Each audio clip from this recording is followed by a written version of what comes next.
January 25th. New Year's Eve, the last day before the new year.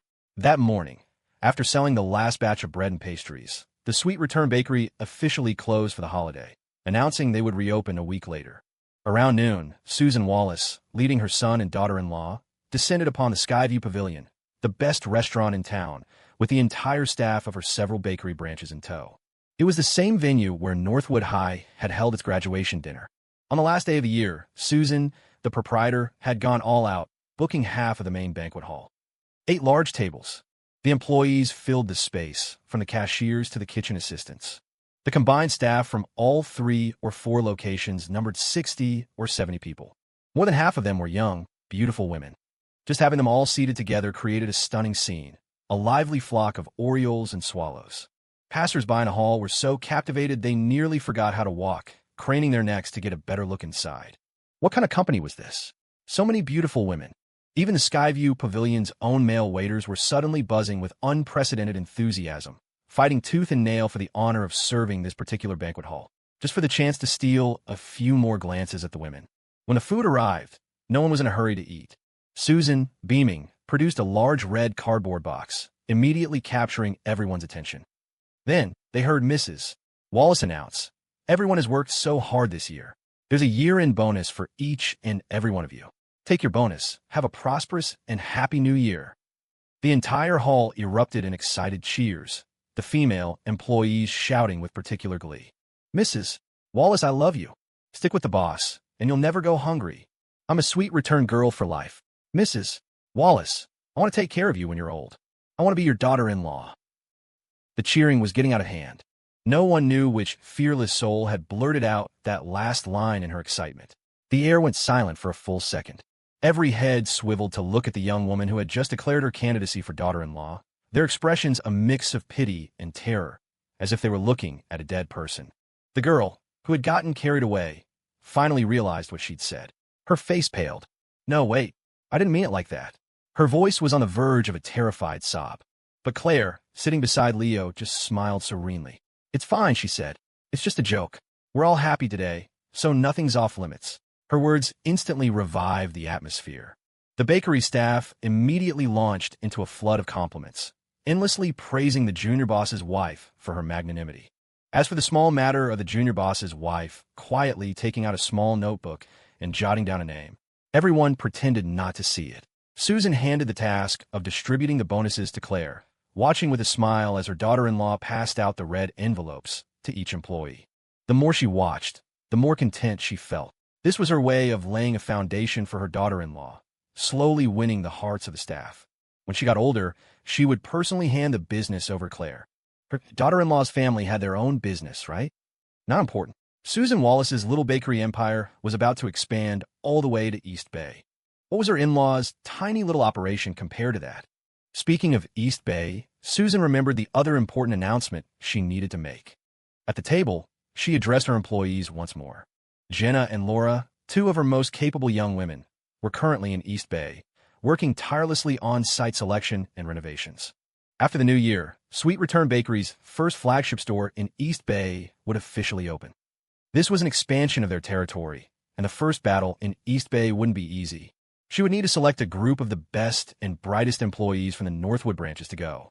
As soon as she said this, employees at every table eagerly raised their hands, chattering excitedly about their willingness to move to East Bay. The young woman whose name had just been entered into the junior boss's wife's little notebook was the most enthusiastic of all. She had offended the boss's wife. She had to get as far away as possible. After taking down a list of volunteers, Susan added with a smile that the East Bay store would be managed by her daughter-in-law. It would also be collaborating on products with her son's blockhead workshop. This meant the employees in East Bay would be interacting with Clare a lot. The beautiful female employees who had just been so eager to sign up were stunned. When they came to their senses, they timidly wanted to raise their hands and withdraw their names, suddenly feeling that staying in Northwood was actually quite nice. But then they saw Clare's smiling gaze sweep over them. "What's wrong?" she asked. "Are you not happy about working with me?" Every one of them felt a jolt and shook their heads frantically. No. We're happy. So happy. We're so happy we could just die. Stop." After the company's annual party at the Skyview Pavilion, they returned home that afternoon, and Leo, Clare, and his parents began a new round of busy preparations.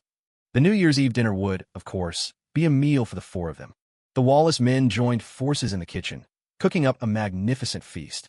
Dish after fragrant dish was brought steaming to the table. The two women were in charge of applause and emotional support, offering a few smiling compliments, which was enough to make the two men of the house puff up with pride, their tails practically wagging. Reasonable, the parrot watched from the side, bobbing his head in constant admiration. As expected of the Queen Mom and the Empress Dowager, they really knew how to handle their men. The family hierarchy was clear. The parrot decided he would cling tightly to the legs of these two ladies from now on. The roar of fireworks launching into the sky echoed from outside. On the living room TV, the New Year's special had already kicked off with the host's enthusiastic announcement. At the dinner table, Susan sighed with a touch of regret. Anna didn't come back this year. It had been arranged early on. But toward the end of the year, Anna had called to say that her company had a project that required overtime, and she wouldn't be able to make it back. Her explanation was perfectly reasonable. But Robert and Susan exchanged a glance and couldn't help but sigh. They knew Anna's parents were likely in East Bay for the holiday as well. Given Anna's personality, no matter how resolute she sounded, she still longed to spend the new year with her parents. But, with her parents' personalities, would Anna's wish truly be fulfilled? Or would she only suffer a greater hurt after her hopes were dashed? East Bay, on the 65th floor of the Global Financial Center, at the headquarters of Aria Perfumes. The office was deserted and silent. There was no project that required working through the new year. It was just an excuse to keep people from worrying. Anna held her phone, lost in a daze. The screen showed a number she had just dialed, labeled Mom. She had tried 3 times, but all she heard was the unchanging, monotonous dial tone. The young woman lowered her head, her expression dimming. She bit her lip, took a deep breath. When she looked up again, it was as if she had donned her hard armor once more, becoming the same Anna who always wore a smile and could never be hurt. She pressed the end call button. She was about to put her phone away when, on the contact list, she saw a number that was saved but had no name attached. She thought for a moment, as if making a decision. Anna picked up her phone again and dialed the number. The phone rang twice before it was answered. Before the person on the other end could speak, Anna had already extended a casual invitation. "Are you free? Let's grab a drink." There was a moment of silence on the other end. Then came the unhesitating voice of the eldest grandson of the Wei family's 3rd generation. "Okay, why do humans have to work overtime? Annie Cakes is exhausted." Daily reminder to demand more updates and send gifts. New Year's Eve in Northwood. The small town was lit up again and again by the dazzling fireworks that bloomed across the sky. The brilliant explosions reflected in the windows. In the living room, the 4 members of the Wallace family sat on the sofa, watching the New Year's Eve special together in perfect harmony. By 2009, the quality of the national New Year's broadcast had already started to decline. For Leo and Clare, they had lost interest in the program long ago in their past lives. But in this life, sitting beside each other, accompanying his parents, the 4 of them watching together.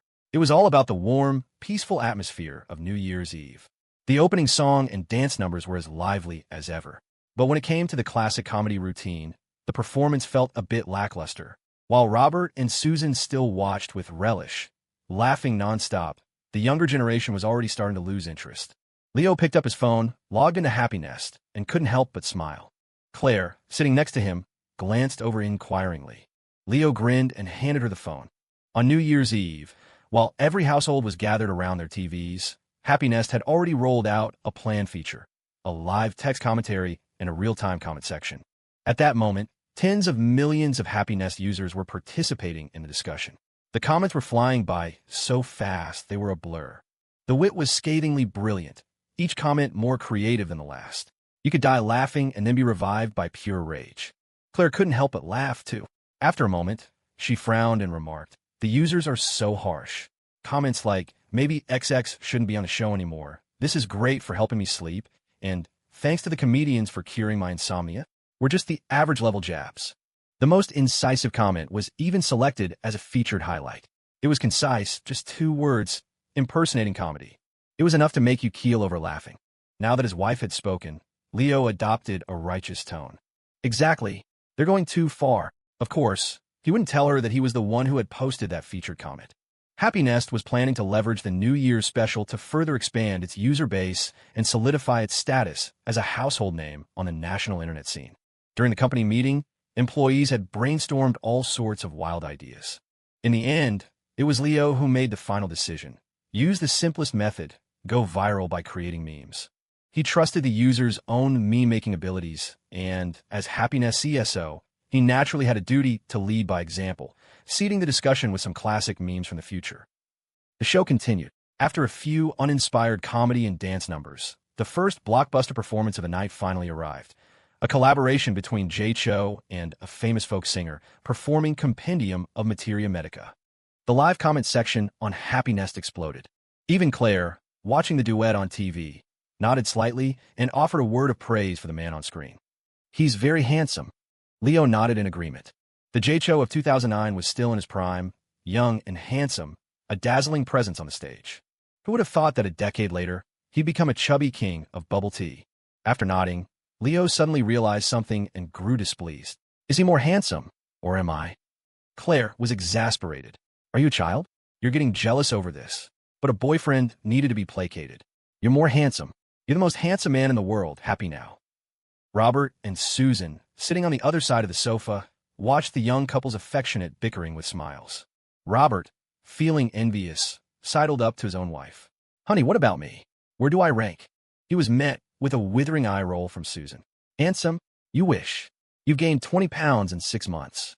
The pigs they slaughter for New Year's aren't as fatty as you. Now go give me a glass of water. His attempt at getting a compliment having failed, Robert trudged off to the kitchen to fetch water for his wife. He turned to see his son and daughter-in-law on the other side of the sofa, trying to stifle their laughter. He grumbled, What are you laughing at? Your old man got this way from working himself to the bone for your blockhead workshop. This is stress weight. Only after receiving a chorus of fawning praise from the young couple did he walk away satisfied, his hands clasped behind his back. Once in the kitchen, Robert looked down at his belly, pinching the fat around his waist, and couldn't help but smile. Contentment makes you fat. It wasn't stress weight at all. In the last 6 months, the factory's business had been revived, and both his work and home life were thriving. With no more worries, it was only natural. A little extra weight was fine. This was how life was meant to be lived. The New Year's special continued on the television. After 9 o'clock, around the time most families had finished their New Year's Eve dinners, Robert and Susan's phones started ringing one after another.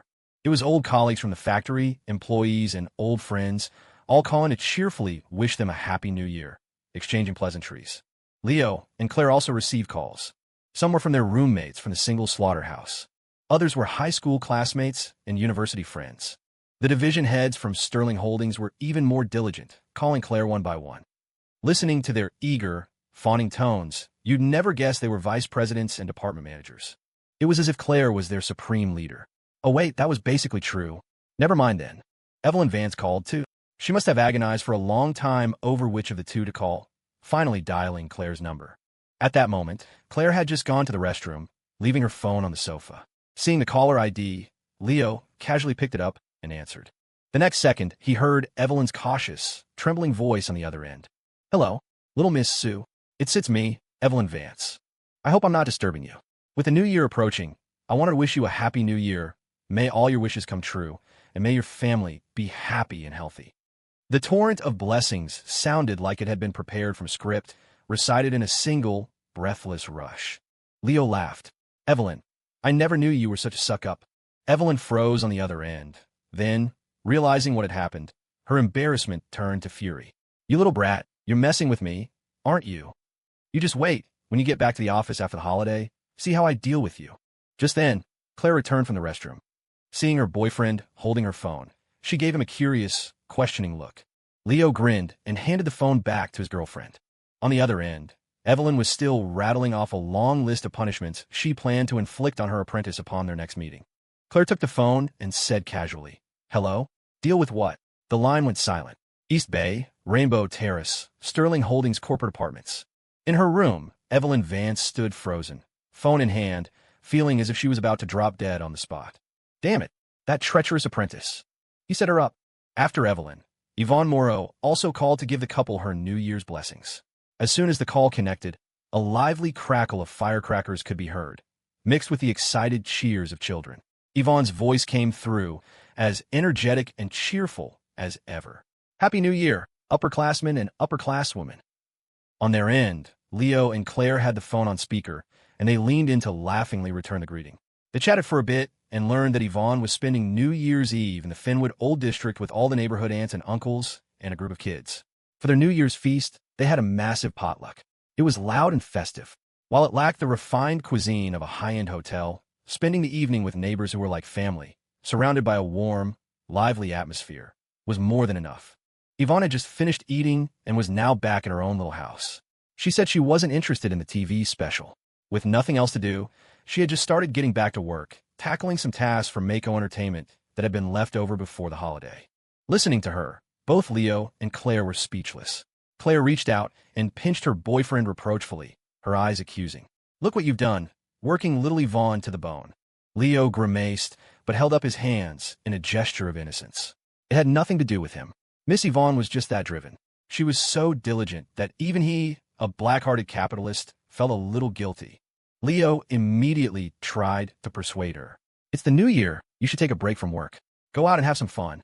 Claire kindly chimed in, "Yeah, go hang out with the neighborhood kids. It's too lonely to be working at home by yourself on New Year's Eve." But Yvonne, on the other end, didn't seem to mind. "It's not lonely. I enjoy working. Besides, I'm not alone. Isabella is keeping me company." Leo and Claire, ? The couple was a little baffled. Then they heard Isabella's woeful cry from the other end of the line. "Boss, Mrs. Boss, save me." It took them a while to figure out what was going on. It turned out that tonight, after her own New Year's Eve dinner, Isabella, the great campus-it girl, had nothing to do and decided to go find her junior, Yvonne, to hang out. She had arrived gleefully with an armful of firecrackers and fireworks. But as soon as she walked in the door, she froze. She saw the industrious Yvonne sitting at her desk, seriously poring over project planning documents for the company. Isabella's feet were rooted to the spot. She tried to tiptoe back out and make a run for it, but Yvonne spotted her and called out happily, "Senior, you're just in time. Let's work together." And so, the miserable Isabella was trapped. Her fireworks were tossed aside, and she was dragged by her junior to help with paperwork on New Year's Eve. Leo didn't know whether to laugh or cry. All he could do was offer a placating word over the phone. "Don't worry, I'll give you triple overtime pay for tonight." That one sentence was enough to cheer Isabella up. "Thank you, boss. Actually, it's not that hard." Yvonne said that once we're done at midnight, she'll go outside and light fireworks with me. Isabella didn't forget to furtively lower her voice and add a little jab. "By the way, boss, I originally asked Wyatt to come work with us, but he insisted he had something to do today. I'm not trying to snitch, but his loyalty to the company is nowhere near mine." After hanging up, Leo thought to call his cousin. The call connected quickly, and his typically energetic voice came through. "Hello, Leo the pig. Are you with my sister-in-law? Tell my godparents I said Happy New Year." "Oh, I already told you. I'm working overtime at the company." "Quiet?" "Of course it's quiet." I stepped out to take the call. "All my colleagues are inside. It's packed in there." Okay, I gotta go. I'm getting back to work." A kiss from my sis-in-law. "Love you. Bye." She hung up with her usual brisk confidence. Listening to the dial tone, Leo and Claire exchanged a helpless look and shook their heads. At the same moment, East Bay, Lujiazui, 65th floor of the Global Financial Center. Aria Perfume's headquarters, main office area. Anna put her phone away. The energetic, lively smile on her face faded, replaced by a calm, placid expression. She glanced around. The office was still empty and silent. A set of footsteps broke the quiet. Anna looked up and saw the company's automatic glass doors slide open. A tall, slender figure stepped inside. Wyatt glanced around, looked at Anna, and raised an eyebrow. "Drinking here?" Anna nodded. "Drinking here." Then she looked at him and asked, "It's New Year's Eve. Am I interrupting?" Wyatt smiled serenely. "Not at all." On the night when every family was celebrating, his New Year's Eve dinner was supposed to have been at the family estate in D.C. Unfortunately, some people, even at the dinner table on New Year's Eve, were still consumed with power struggles. He had no taste for it. He had been feeling suffocated, and that's when he got Anna's call. So he canceled his return flight. From the East Bay airport, he came straight back to the Aria headquarters. Wyatt looked at Anna and held up the 2 bottles in his hand. Red wine. Anna smiled and casually picked up a bottle from a nearby desk. "Champagne. Is it enough? If not, we'll get more. Let's drink first." "All right." The night deepened. After 11 p.m., Leo received another call. He got up from the sofa and stepped aside to answer it. It was David Chung. There was no time for New Year's pleasantries. The Happiness CEO got straight to the point. "Are you sure this will work?" Happiness and Nexus are each putting up $5 million to sign some unknown guy to our platforms. This comedian, is he really worth such a big bet? Leo just smiled, his tone light and confident. He's worth it. He turned and looked at the TV in the living room. The host was announcing the final act. This year's grand finale sketch was about to begin. After this year's broadcast, this sketch would become a national sensation. The new actor in the plaid skirt would, after tonight, become the hottest, most dazzling star in the entire country. On the TV, the sketch began. On the sofa, Robert and Susan, who had been yawning with drowsiness, were laughing so hard they nearly fell off. 15 minutes later, another text came from David Chung. It contained only 2 words, but the string of exclamation points couldn't hide the Happiness CEO's ecstatic joy. Holy shit! That night, as the clock neared midnight, the countdown to the new year began. Leo and Claire went up to the roof of their apartment building. They carefully lit the fireworks they had bought earlier, then stepped back. As the fuse burned down, a rocket shot into the sky and exploded with a deafening boom. At that exact moment, the New Year's bell tolled throughout the small town, broadcast from the televisions in every living room, accompanied by countless other fireworks rising in the distance. Amidst the roar of firecrackers, the entire night sky above Northwood was set ablaze. Under the cascade of fireworks, the reasonable couple held each other in a warm embrace, smiling as their eyes met. Another year. That night, East Bay, Lujiazui, 65th floor of the Global Financial Center. The floor-to-ceiling windows overlooked the most prosperous and bustling night view of the entire city. Fireworks bloomed in the distance, the grand explosions illuminating the glass. Reflected in it were the figures of a man and a woman, leaning against the window. Several empty bottles lay scattered on the floor nearby. The man was slightly drunk. The woman's cheeks were flushed. The vibrant prosperity of the city stood in stark contrast to the quiet solitude of the 2 figures before the panoramic window of the high-rise. Happy New Year? At least, in this moment, they had company.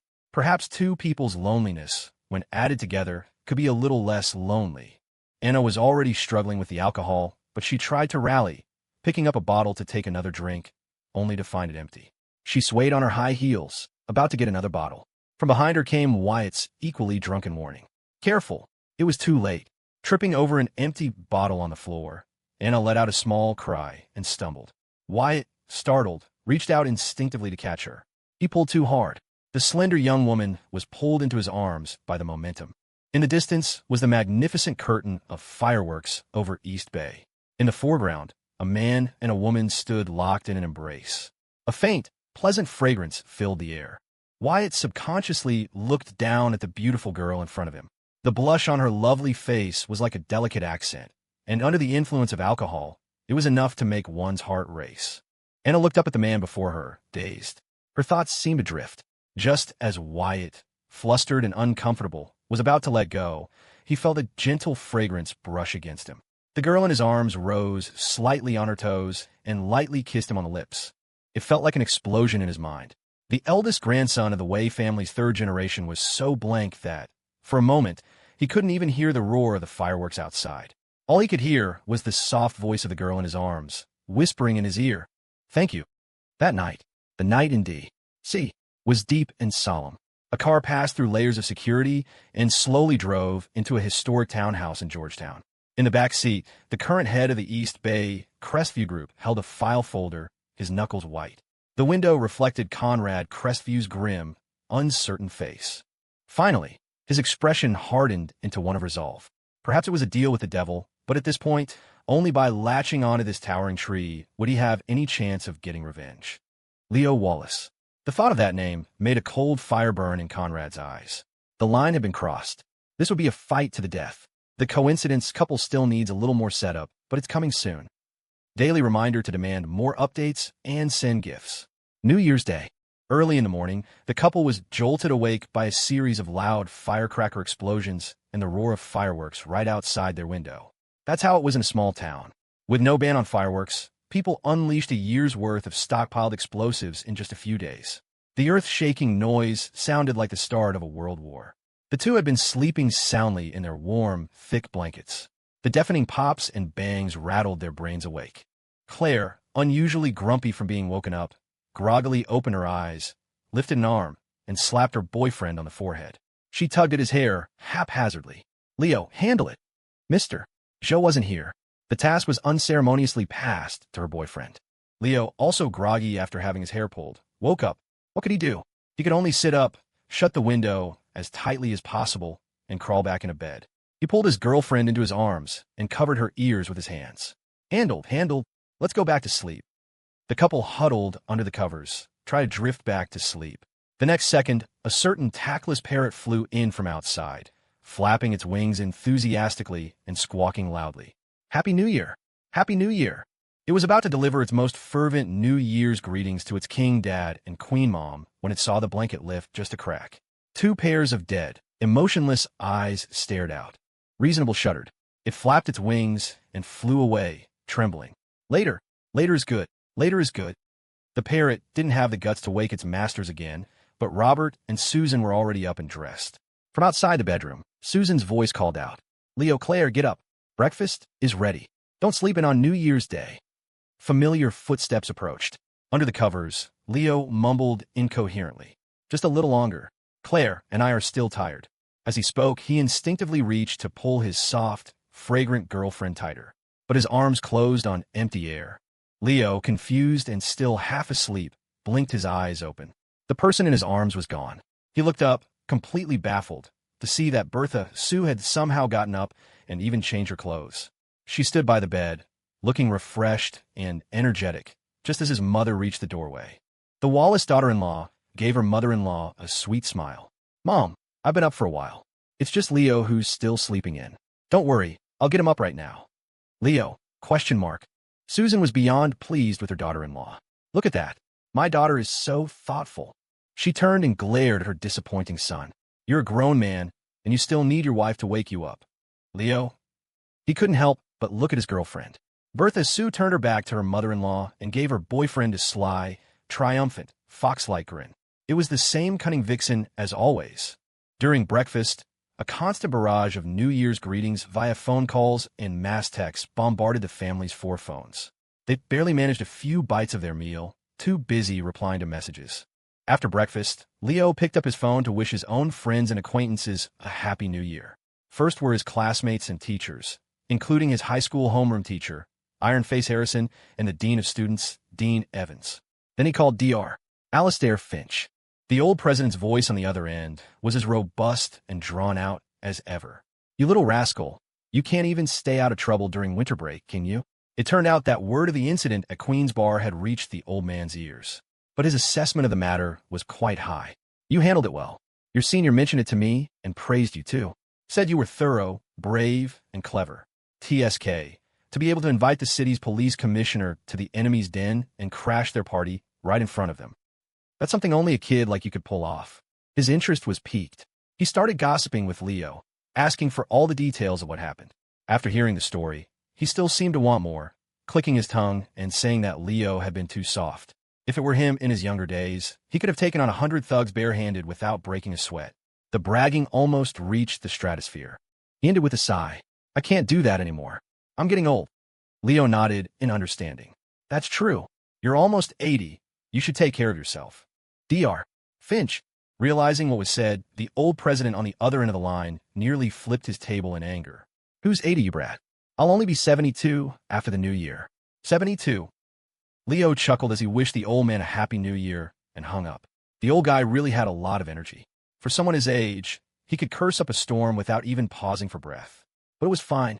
He was easy to please. Leo would just have to play a few games of chess with him when he got back to campus. At worst, he'd just have to steal a few fewer pieces than usual. For the old man, seeing the young protege he had personally mentored staying on the right path was the greatest comfort. Everything else was secondary. Oh, in that case, he should probably steal the usual number of chess pieces. Leo continued making calls. He wished Mr. Hayes and his new acquaintance, Commissioner Evan Grant, a happy new year. Both were busy men, but they took the time to chat with him for a few minutes, their attitudes as warm and friendly as ever, suggesting they get together for tea after he returned to East Bay. When he called his senior, the governor, Zhao Bojun, the line was busy. It made sense. Leo didn't try again, just sent a New Year's text, attaching a festive photo of the fruit basket in their living room. A moment later, a reply came back, starting with a single question mark. What's this supposed to mean? Not enough to take a fruit basket from my house. Now you're showing off your trophy? Look at that. The top official in the city. So petty. After wishing all his friends and mentors a happy new year, there was one last person to call, his father-in-law. He pulled his girlfriend over to sit next to him and called Mr. Sterling together. When Charles Sterling heard his daughter's coolly delivered Happy New Year, he was so delighted he couldn't stop grinning, his tone almost fawningly attentive, not all like a father. But when it was Leo's turn, "Uncle, Happy New Year." The moment he spoke, Mr. Sterling's expression soured, and he grunted, barely bothering to respond.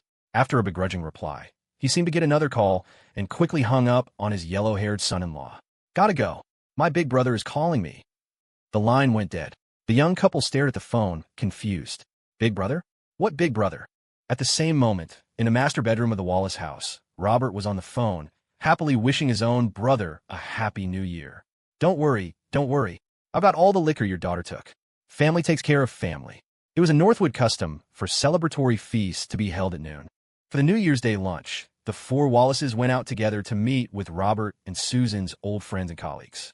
At the table were many of Susan's former co-workers from the old state-owned factory, people they had seen last year. Kevin Zhao's parents were there, so naturally, Kevin and Tessa came along. The whole group of childhood friends was present, including the factory's undisputed little princess, Vivian Zhang, and the arrogant kid who went to a good state business school, Scott Wong. A year had passed. When the friends met again, they had all grown and changed. The boys were more mature, the girls even more beautiful and charming. Seeing old friends brought nothing but warmth and familiarity. Before the food even arrived, they were all laughing and chatting. The first topic of conversation was, naturally, the New Year's Eve special from the night before. This year's show wasn't as strong as previous years, but it had produced one runaway hit, a sketch that had become a national sensation overnight. The comedian handpicked by the legendary headliner was now a household name, his meteoric rise stunning the entire industry. As they talked about the sketch, everyone at the table was animated, vividly quoting the classic lines. "The most painful thing in life is when you die, and your money's not spent. This we can do. This we really can't. Close your eyes, open them again, and a lifetime has passed. Ha ha, it was so funny. That new guy is hilarious." The group roared with laughter. Leo laughed too, a bit wistfully. "Close your eyes, open them again, and a lifetime has passed." He was something of an expert on that topic. To hell with truck drivers.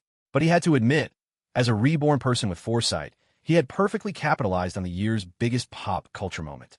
The previous night, just as the hit sketch began, Happy Nest and Nexus's Weibo had simultaneously announced that they had signed the new comedian to their platforms. When the sketch ended, within a single hour, the comedian's personal accounts on both platforms saw their follower counts explode geometrically, rocketing to 10 million on Happy Nest and 7 million on Weibo.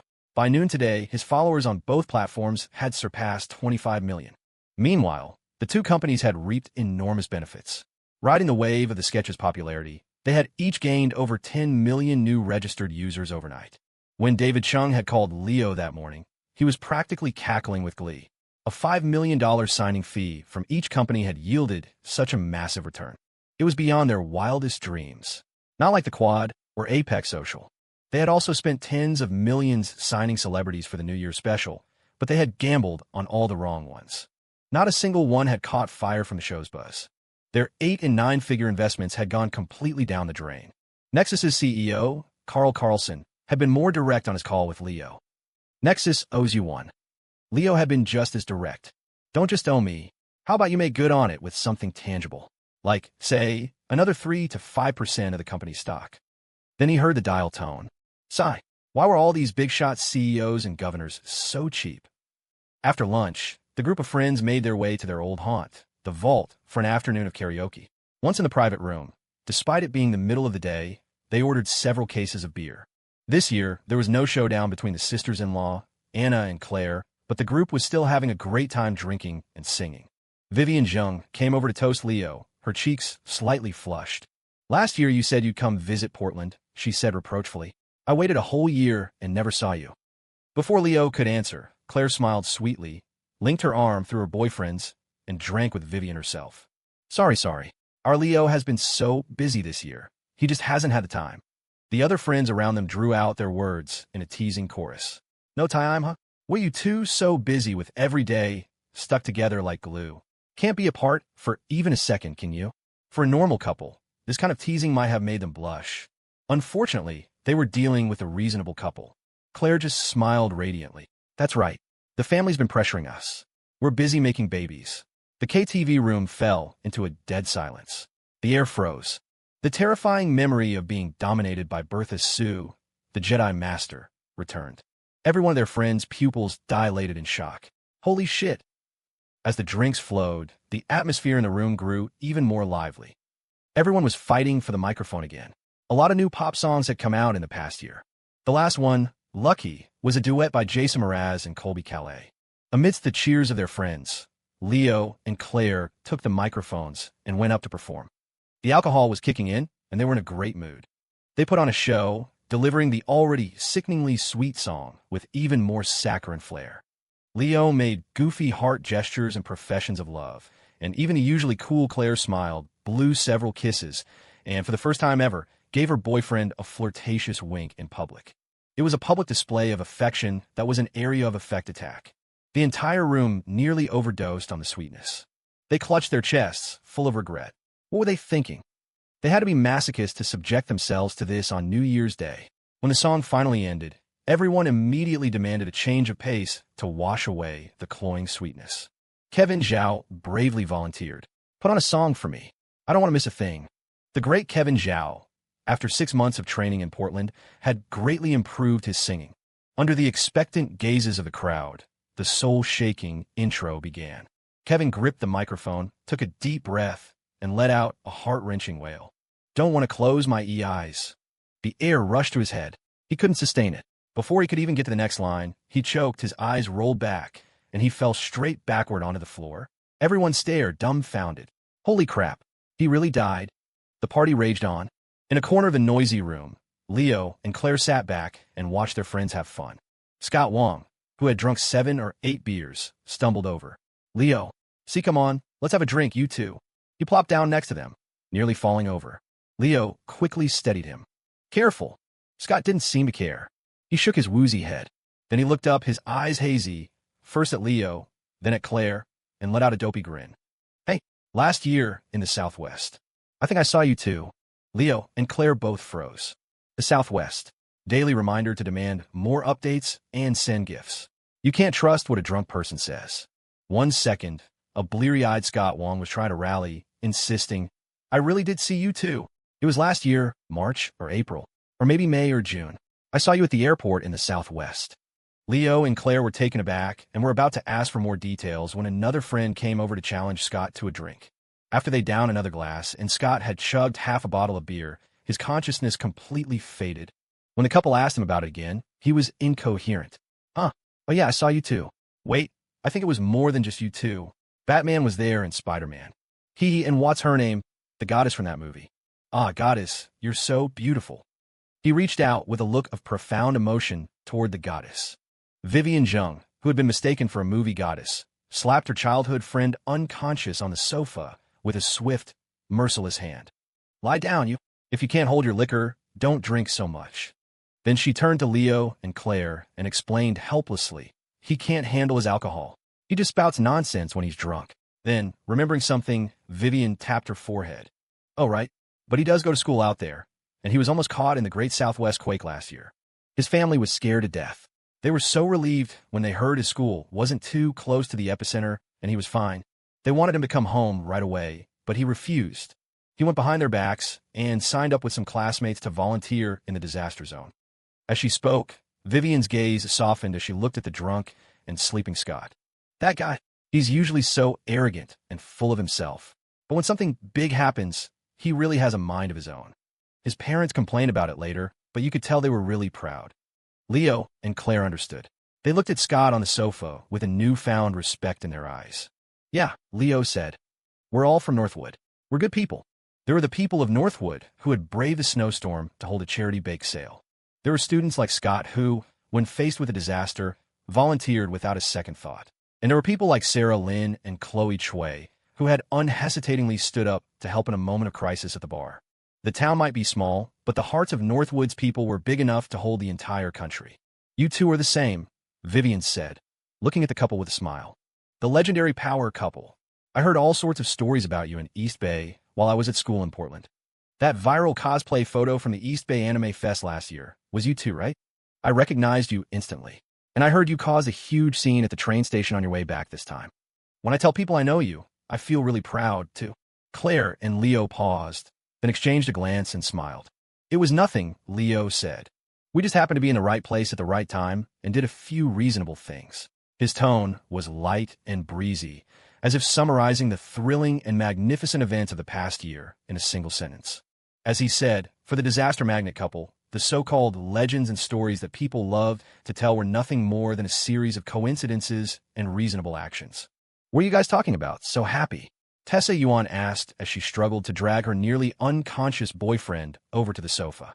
After setting Kevin down, she glanced over at the three of them and saw the comatose Scott. She jumped. Hey, this one's dead too. As evening fell, the friends said their goodbyes. On the night of New Year's Day, the small town streets were brightly lit, and children happily set off firecrackers and fireworks that illuminated the night sky, seeming to chase away the biting winter chill. After leaving the vault, Leo and Claire walked hand in hand, strolling slowly home along the street. They chatted about the fun they'd had at the KTV that afternoon, laughing about how Kevin's rendition of I Don't Want to Miss a Thing had ended abruptly after the first line. The great Kevin Zhao, a man of his word, had literally died for his art. The thought made Claire laugh out loud again. Then they talked about the equally drunk Scott Wong, and the words he'd said in the KTV came back to them. Leo paused for a moment, then looked at his girlfriend. Around April or May last year, I remember you said you were very busy. After starting at Sterling Holdings, he had heard colleagues and his mentor talk about little Miss Sue's accomplishments when she first took over, especially her work in the Southwest. He just hadn't connected the dots. Claire nodded and looked back at him. At the time, you seemed pretty busy too. During that period, she had been swamped with matters related to the Southwest and hadn't paid close attention to what her boyfriend was doing. But thinking back now, even with his startup, Mako Entertainment, it didn't seem like he should have been that busy. Their eyes met. For a moment, they were lost in thought. Then they both mentally shook their heads. Leo smiled. Scott was definitely just drunk. I wasn't in the Southwest back then.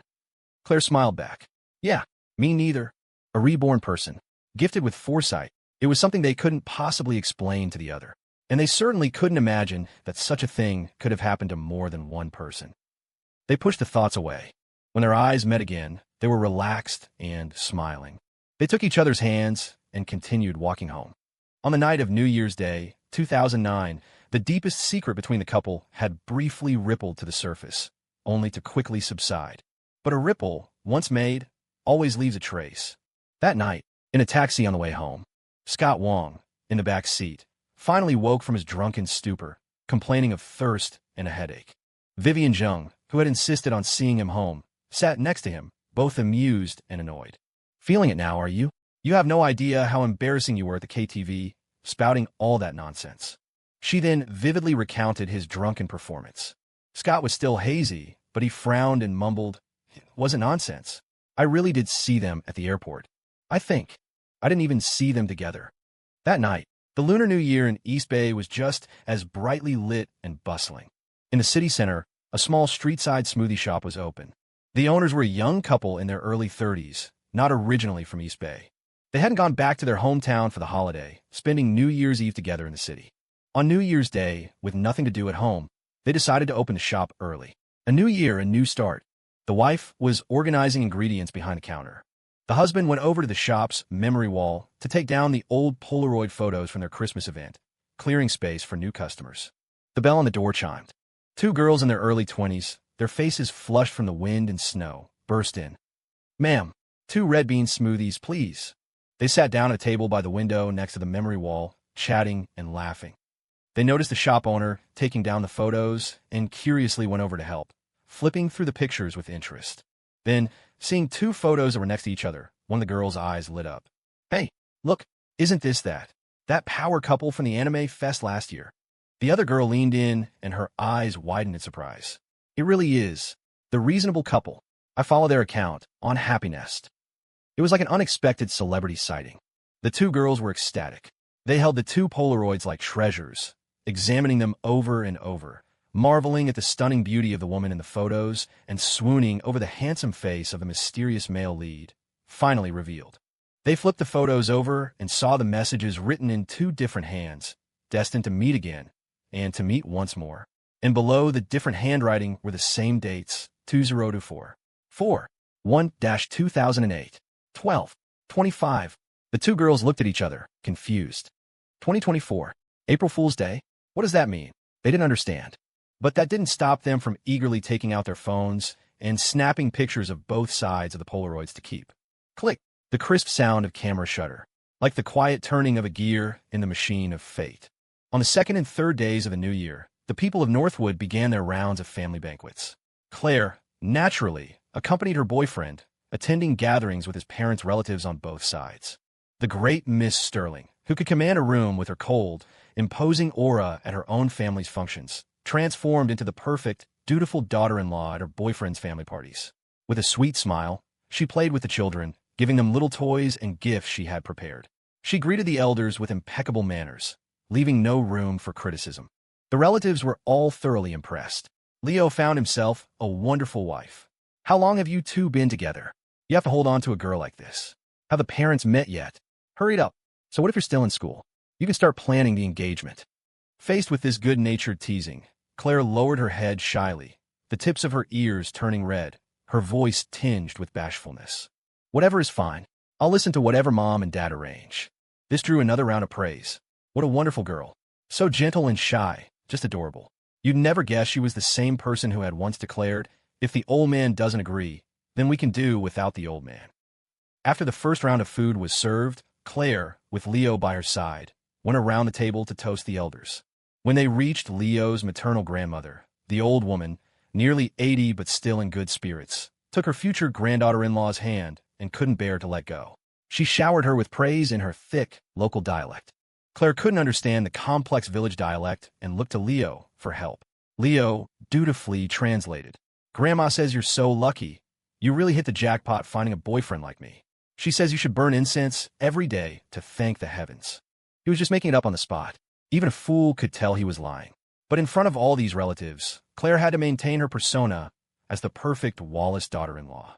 She gritted her teeth, resisting the urge to resort to violence, and mentally scheduled a thorough lesson for Leo Hammer, Wallace, when they got home.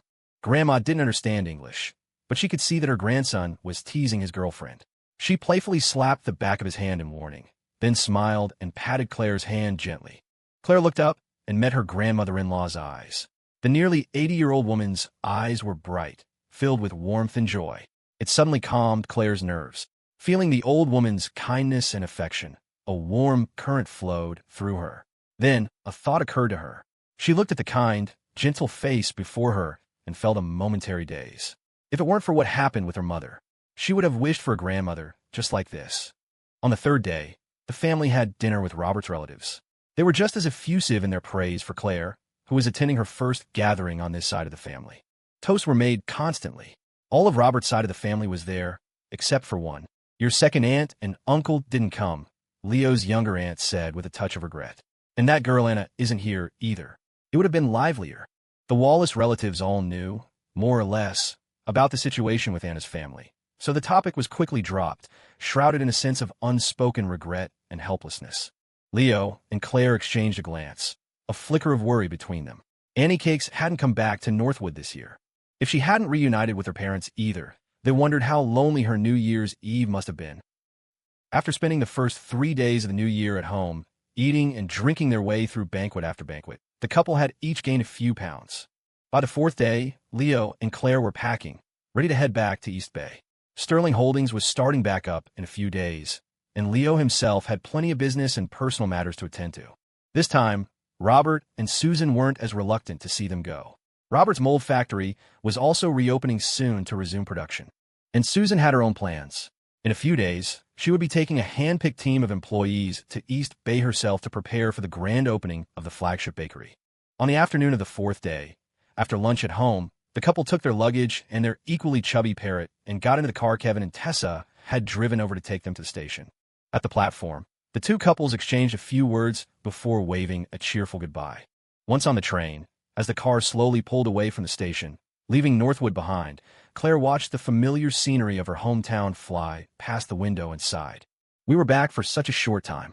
Leo nodded, feeling a similar sense of melancholy. The older you get, the less time you'll have to come home. The words he had spoken on the steps of the school athletic field that summer before graduation seemed to be coming true. We live and grow in our hometowns, but eventually we have to leave. The ties that bind us to home will inevitably, unavoidably, fade. As if she could read his mind, Claire gently squeezed his hand and turned to him, her smile soft and gentle. "But I'll always be with you." The exact same promise from that same cool summer night before graduation. Leo smiled and squeezed her hand back. "I know." In the evening, the train arrived in East Bay. Lugging their bags, they took a taxi back to their corporate apartment at Rainbow Terrace. After stowing their luggage, Reasonable the parrot eagerly flapped his wings and flew out to find his old flame next door. Claire had an idea. "Should we cook dinner at home tonight? We can invite Annie Cakes and Wyatt the punching bag over." Leo readily agreed. "Sound good." They made the calls and got confirmations. The couple then got busy in the kitchen. At 7 p.m. sharp, downstairs from their apartment building, the two guests arrived at the elevator at the same time. They looked at each other. They hadn't seen each other in a few days, and there was a strained, unnatural calm between them. Anna took a deep breath and spoke, her tone feigning nonchalance. "About New Year's Eve. Let's just pretend it never happened." Wyatt nodded emphatically, without a moment's hesitation. "Absolutely. Daily reminder to demand more updates and send gifts." Let's rewind 3 days. The morning of New Year's Day, 2009. As sunlight streamed through the floor-to-ceiling windows of Aria's office on the 65th floor of the Global Financial Center, it first illuminated the empty bottles scattered across the floor. Red wine, liquor, champagne, even a full case of empty beer cans. An observer might have thought a wild party had taken place here last night, but the party had only 2 attendees. The bright sunlight fell on their faces.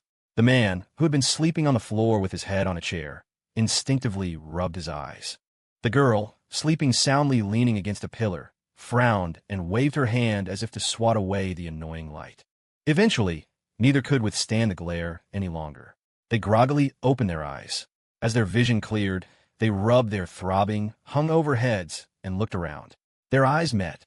Anna and Wyatt both froze, then quickly looked down and checked themselves over. Their clothes were intact. Aside from some spilled drinks, there were no other issues. They both let out a simultaneous sigh of relief. The great Annie Cakes and the eldest grandson of the Way family's 3rd generation both considered themselves respectable people. And respectable people, naturally, didn't do unrespectable things. Racking their brains, they could only remember sitting by the window last night, watching the fireworks and toasting each other, carefree and content. What happened after that was a bit of a blur. But surely, nothing major had happened. No stories or accidents. Wyatt and Anna looked at each other and smiled, satisfied. "We drank a little too much." "Yeah, good thing we can both hold our liquor. You too." After a round of modest, polite, mutual praise, they got up from the floor, both still a bit wobbly from the hangover. They reminded each other to be careful, but they kept their distance, never crossing the line with any physical contact. Very good. It was a perfectly innocent friendship based on drinking. Boundaries were clear, perfectly reasonable. Anna looked up and suddenly noticed a faint red mark on Wyatt's lips. She couldn't help but smile and point. "You've got some wine on your lips. Drank too much red last night, huh?" Wyatt smacked his forehead. Too much, too much. How embarrassing." He wiped his mouth, then glanced at his hand, a flicker of confusion in his eyes. This didn't quite look like a wine stain. Before he could think about it, Anna waved a casual hand. "Thanks for last night. See ya." She bent down to pick up a few empty bottles, ready to leave. But she misjudged, or maybe she was still dizzy from the hangover. She stumbled, nearly falling forward. Almost instinctively, Wyatt shot out a hand and caught her. The momentum pulled the girl uncontrollably into his arms. They were inches apart, an intimate, ambiguous embrace. So ambiguous it felt familiar, almost as if it had happened just 2 chapters ago. Anna froze, staring up at Wyatt. Wyatt froze, staring down at Anna. It was like a bolt of lightning struck both their minds at once. Fragmented memories from the previous night, forgotten in their drunken haze, flashed through their minds like a montage. And then, they remembered everything. They remembered the near fall last night, the ambiguous embrace, the girl rising on her toes for a light kiss under the brilliant fireworks. That soft thank you. And even later, when the alcohol had completely taken over, the man suddenly lowering his head to kiss her again, and the girl's unresisting response. The kind of stuff you couldn't write explicitly on a web novel site. It all came flooding back, crystal clear. Wyatt, Anna, Their eyes met again, and they saw the stunned shock in each other's gazes. Quickly composing herself, Annie Cakes swallowed hard and cautiously probed. Did you remember anything? The eldest grandson of the Way family's third generation gulped, his Adam's apple bobbing, and shook his head firmly. No. Anna took a deep breath. Me neither. They both resolutely looked away, their pupils frantically dilating in silent panic. They turned back to face each other. Nothing happened. Of course not. Even if it did, we'll pretend it didn't. Absolutely. Anna let out a long breath and looked at the scattered bottles with grave solemnity. It was the alcohol's fault. Wyatt nodded like a bobblehead. Bad batch. It was all a bad batch. Annie Cakes declared righteously. Alcohol is no good. I'm not drinking anymore. Wyatt swore without a second thought. I'm quitting starting today. The coincidence couple exchanged another look and gave each other a polite nod. Farewell. Don't let the door hit you on the way out. And so, the eldest grandson of the Way family's third generation stood his ground, watching as Annie Cakes made a graceful and composed exit. Her figure disappeared from sight, and he heard the distant sound of the elevator doors opening, then closing. The next second, the eldest grandson of the Way family's third generation clutched his heart. Thump, thump, thump, thump, thump. It was racing at 180 miles per hour. At the same moment, inside the elevator, Annie Cakes slid down the wall and sat on the floor, burying her face in her hands in utter despair. A tiny cartoon version of herself inside her head cast aside all of Miss Anne's usual elegance and writhed on the ground in shame. Annie Cakes, what were you thinking? You were just expressing your gratitude. You could just said it. Who told you to express it with your mouth like that? Ding dong. The doorbell rang. When the door to the LNS dorm was opened by its owners, Wyatt and Anna stood there, their expressions composed, their smiles brilliant. Happy New Year! They looked perfectly normal. A certain parrot flapped its wings and flew over leisurely. It looked at the Grand Princess and the suspected Grand Princess's consort. Suddenly, it squawked in surprise. Hey, you have her. Before it could finish, the parrot was swatted out of the air by Annie Cakes and disappeared from view. Completely unruffled, Anna retracted her delicate hand and gave her brother and sister-in-law a sweet smile. Nope, nothing at all. Beside her, the eldest grandson of the Way family's third generation nodded vigorously, raising his hand to swear an oath with the gravity of someone joining a secret society. Definitely not. The first dinner party hosted at the dorm after the New Year had a strange atmosphere. At first, the hosts, Leo and Clare, just thought their cousin and childhood friend seemed a bit distracted. What's wrong? Leo asked, puzzled. Don't you like the food? It was the first time Chef Lynn's skills had been met with such a cool reception. As the hostess, Clare kindly suggested, how about some dessert? Normally, Annie Cakes and Wyatt would have reacted in sheer terror at those words. But today they were still lost in their own worlds and absent-mindedly nodded. Sure, whatever. It wasn't until Chef Sue proudly presented her handmade mini cakes, and not even until the coincidence couple, under Leo's incredulous gaze, actually took a distracted spoonful and put it in their mouths, that the spell was broken. 3 minutes later, Anna and Wyatt's faces simultaneously contorted. They clutched their stomachs. They scrambled over each other to get to the bathroom. They emerged, looking half dead, and returned to the table. Leo and Clare couldn't help but frown. Are you two really okay? The two unlucky souls finally seemed to have come back to their senses. They shook their heads weakly but firmly. We're fine. The cake did have an effect. At least it made the guests too scared to be distracted anymore. Who knew what other horrifying things they might accidentally put in their mouths? The lively atmosphere returned to the dinner table, but it was still odd. The four of them were chatting and laughing, but it was either Anna fawning over her brother and sister-in-law, or Wyatt joking with the couple. The two guests themselves seemed to be deliberately avoiding direct conversation. They even avoided making eye contact. Leo and Clare grew suspicious. Did you two have a fight? Wyatt and Anna froze. The next second, they were both righteously indignant. Of course not. They instantly threw their arms around each other's shoulders in a show of camaraderie. We're buddies. What fight? Right, Wyatt? Annie Cakes is right. In the next second, as if they'd been electrocuted, they sprang apart. Leo and Clare exchanged another look. Something was definitely strange, but they couldn't figure it out. However, a new topic of conversation seemed to offer a clue. Annie Cakes, you were working on New Year's Eve? Leo asked, choosing his words carefully. I heard. Your aunt and uncle were in East Bay for the holiday. Anna paused, then just smiled calmly. Were they? I didn't ask. Anyway, I was busy with a company project. Getting triple overtime pay is a pretty good deal. Claire's gaze fell on her childhood friend. You didn't go back to D.C. for the holiday? As his friend, she knew the way family's base of operations was in the capital. Wyatt just waved a dismissive hand, his tone casual. I went back to see my grandfather before the holiday. The rest of them, I'm fine not seeing them. I'm happy to stay in East Bay. Leo and Clare didn't press further. They exchanged a look of understanding and sympathy. Their cousin and their friend both had their own troubles to deal with. It made sense that they would be so distracted tonight. As if remembering something, Leo mentioned offhandedly, Hey, if I'd known you two were both in East Bay for the holiday, you should have just gotten together and celebrated. It was an innocent comment, but it landed with a guilty conscience. More than a conscience, it landed on a secret. The moment he said it, Anna and Wyatt, who had just taken a sip of water, sprayed it all out. This time, they remembered not to spray it on the petty Leo. They both turned their heads. A certain dizzy parrot that had just flown back was caught in the crossfire.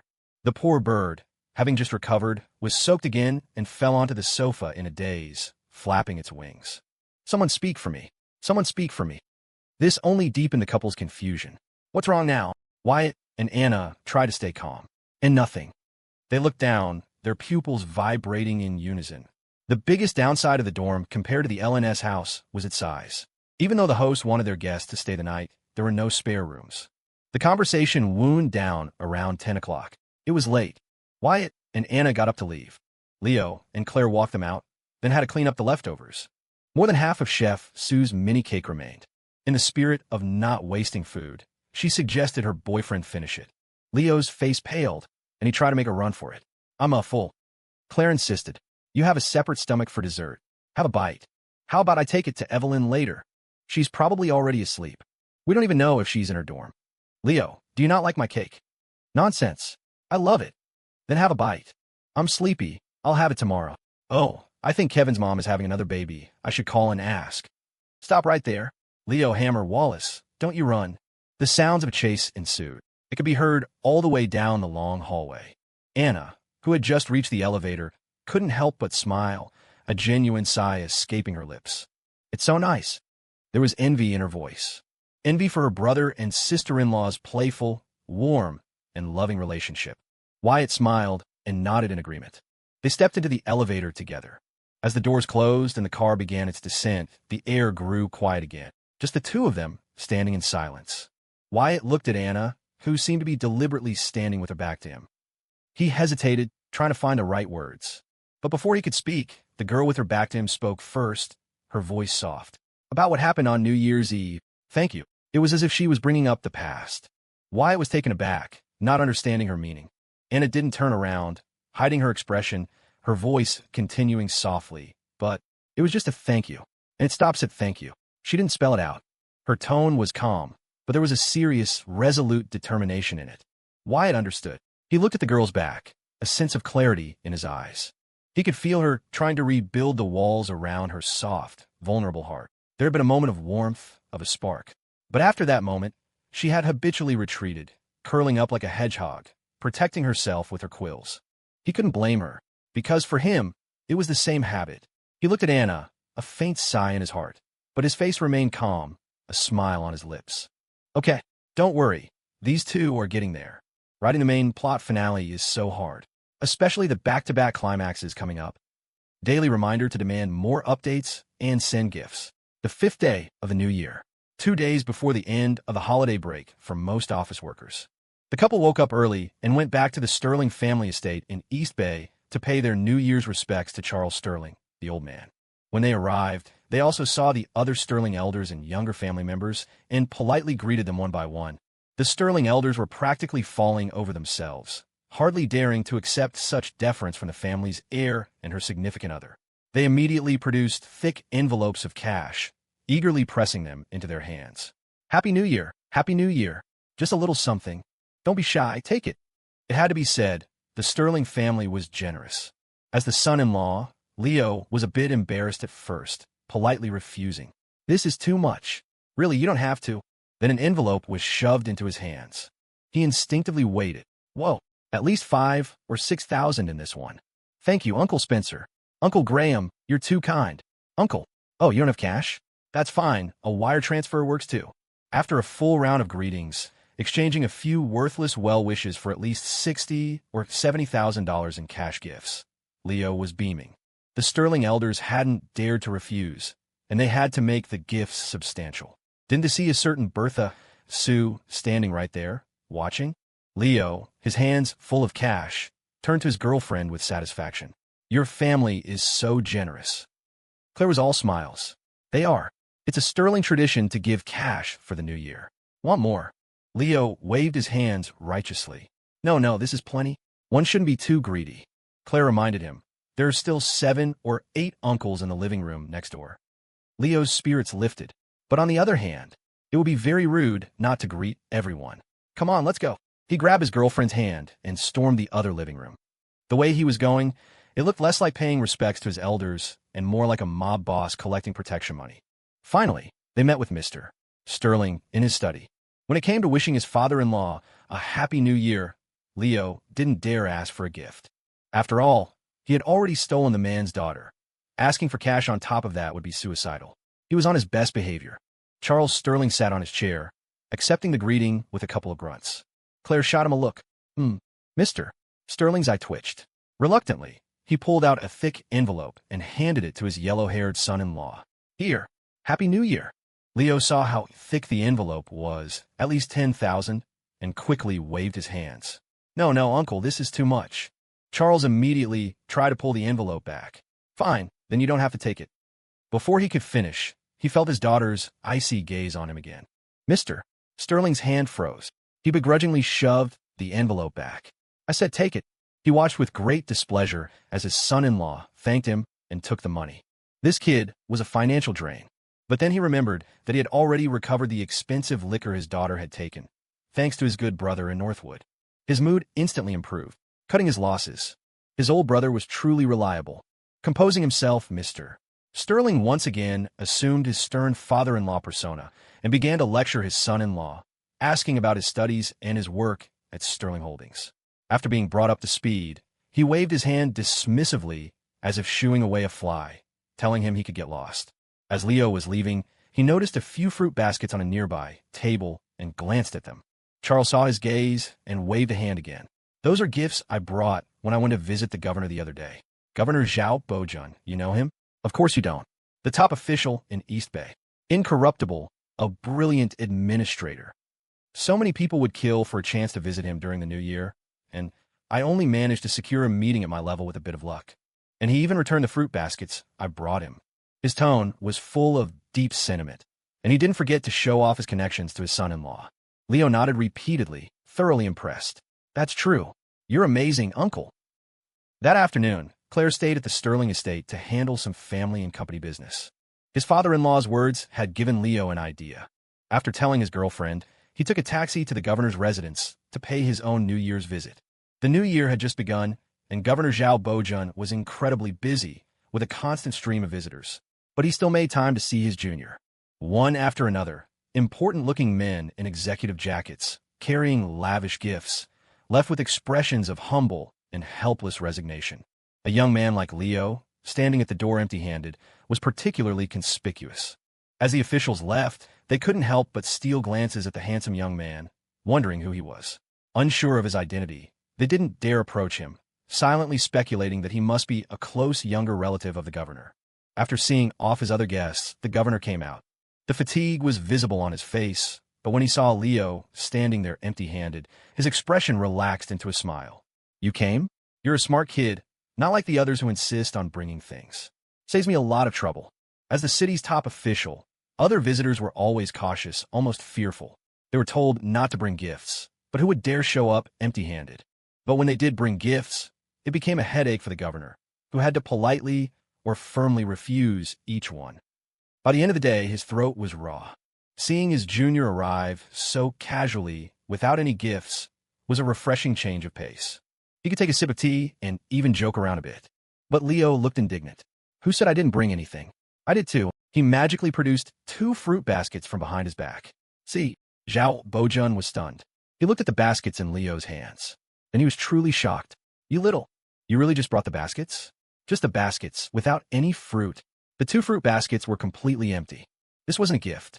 The kid had brought empty baskets to go shopping. He would have been better off not bringing them at all. The empty fruit baskets were just a private joke between the senior and his junior. Once they were settled in the study, Leo handed the governor a printed document. This was the real New Year's gift he'd prepared. The project to build a public information platform, a collaboration between Happinest and the East Bay city government, was progressing smoothly. The first test model framework was already complete. The anti-rumor mechanism platform, now with the full support and cooperation of Police Commissioner Evan Grant, was moving at more than twice its previous speed. In another 2 months, it could officially go live as a section on the Happinest homepage, launching simultaneously on the East Bay Police Department's official website. Happinest had been working overtime through the holidays on various other public welfare projects as well, not letting a single one fall behind. Governor Zhao Bojunt's face lit up with satisfaction as he read the document, nodding repeatedly. "Excellent," he praised. "If every New Year's gift I received was like this one, I'd accept them all without hesitation. I'd sleep much better at night." Leo smiled and pointed to the next page in the document his senior was holding. "There's one more thing." Intrigued, the governor flipped the page and raised an eyebrow. "A Garden Grab charity tree planting initiative?" Turning Garden Grab into a force for public good was the first major shot fired in Happinest's charity campaign. Leveraging the viral popularity of the game, they launched a tree planting event for all its players. For every 1,000 cabbages a player harvested in their virtual garden, Happinest would donate a real fruit tree in that player's name to impoverished, arid regions. At the same time, for every certain amount of players spent in the game, the website would donate saplings of a corresponding value to aid in anti-desertification efforts. The initiative had been running for 3 months. According to the report, Happinest, in conjunction with its users, had already donated nearly 400,000 trees. Such was the power of a national gaming phenomenon, and such was the determination and strength of Happinest's commitment to charity. Governor Zhao was visibly moved. "Excellent," he repeated. Leo smiled, pouring his senior a cup of tea. "Arbor Day is next month," he said. "Happinest is planning to hold another tree planting event, both online and offline. The offline event will be held right here in East Bay. I was wondering if the city government might be interested in helping us promote it." The governor now understood. He shot Leo a sidelong glance. "You little brat.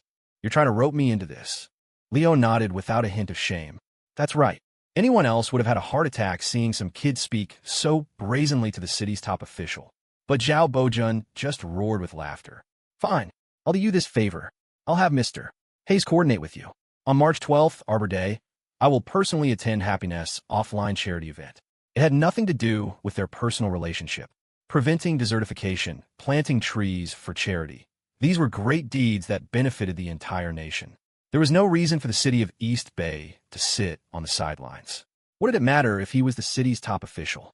His name, Zhao Bojunt's name, should be used to support occasions just like this. With the topic settled, Leo rose, satisfied, ready to take his leave. He glanced at the 2 fruit baskets he'd brought. "So, do you still want these, senior?"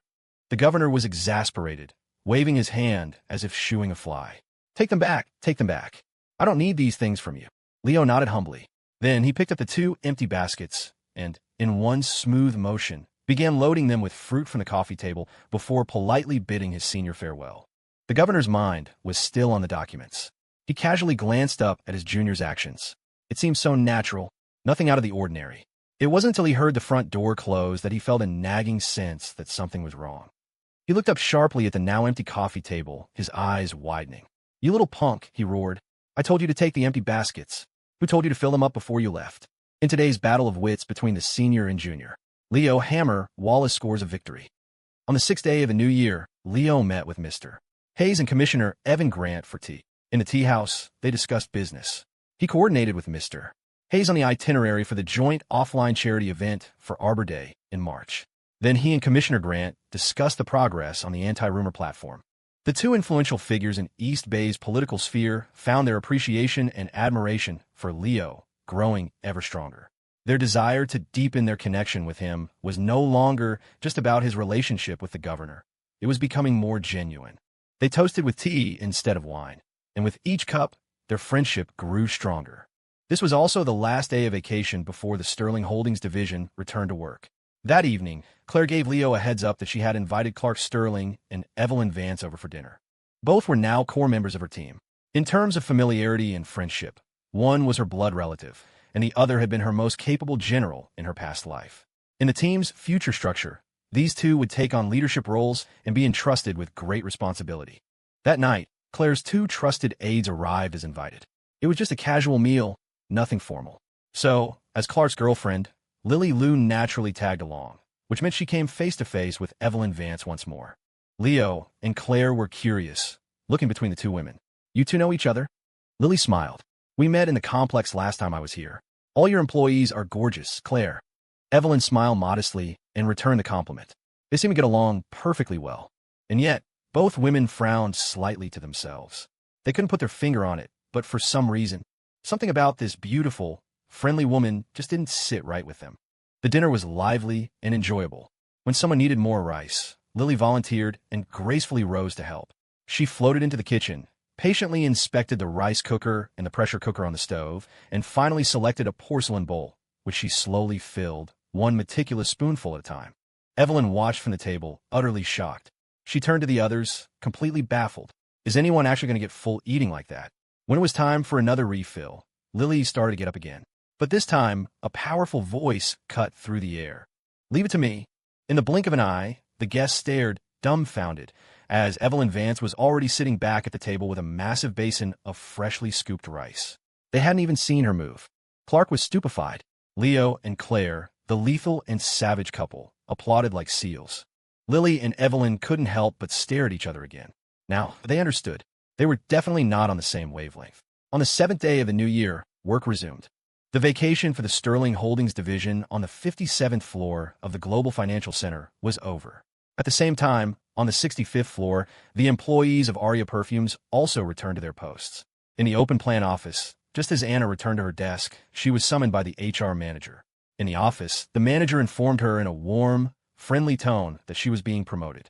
She was jumping 3 levels from a regular employee to deputy supervisor of Project Department 1. As the manager congratulated her, Anna felt a little dazed. Leaving the office, she subconsciously glanced toward the end of the corridor. That was the office Wyatt Way always used when he was at Aria Perfumes. Today, Wyatt hadn't come in. Daily request for boosts and gifts. On the first day back to work, the employees of the Sterling Holdings division quickly settled into their New Year's rhythm. After nearly half a month of rest, they returned invigorated and full of fighting spirit.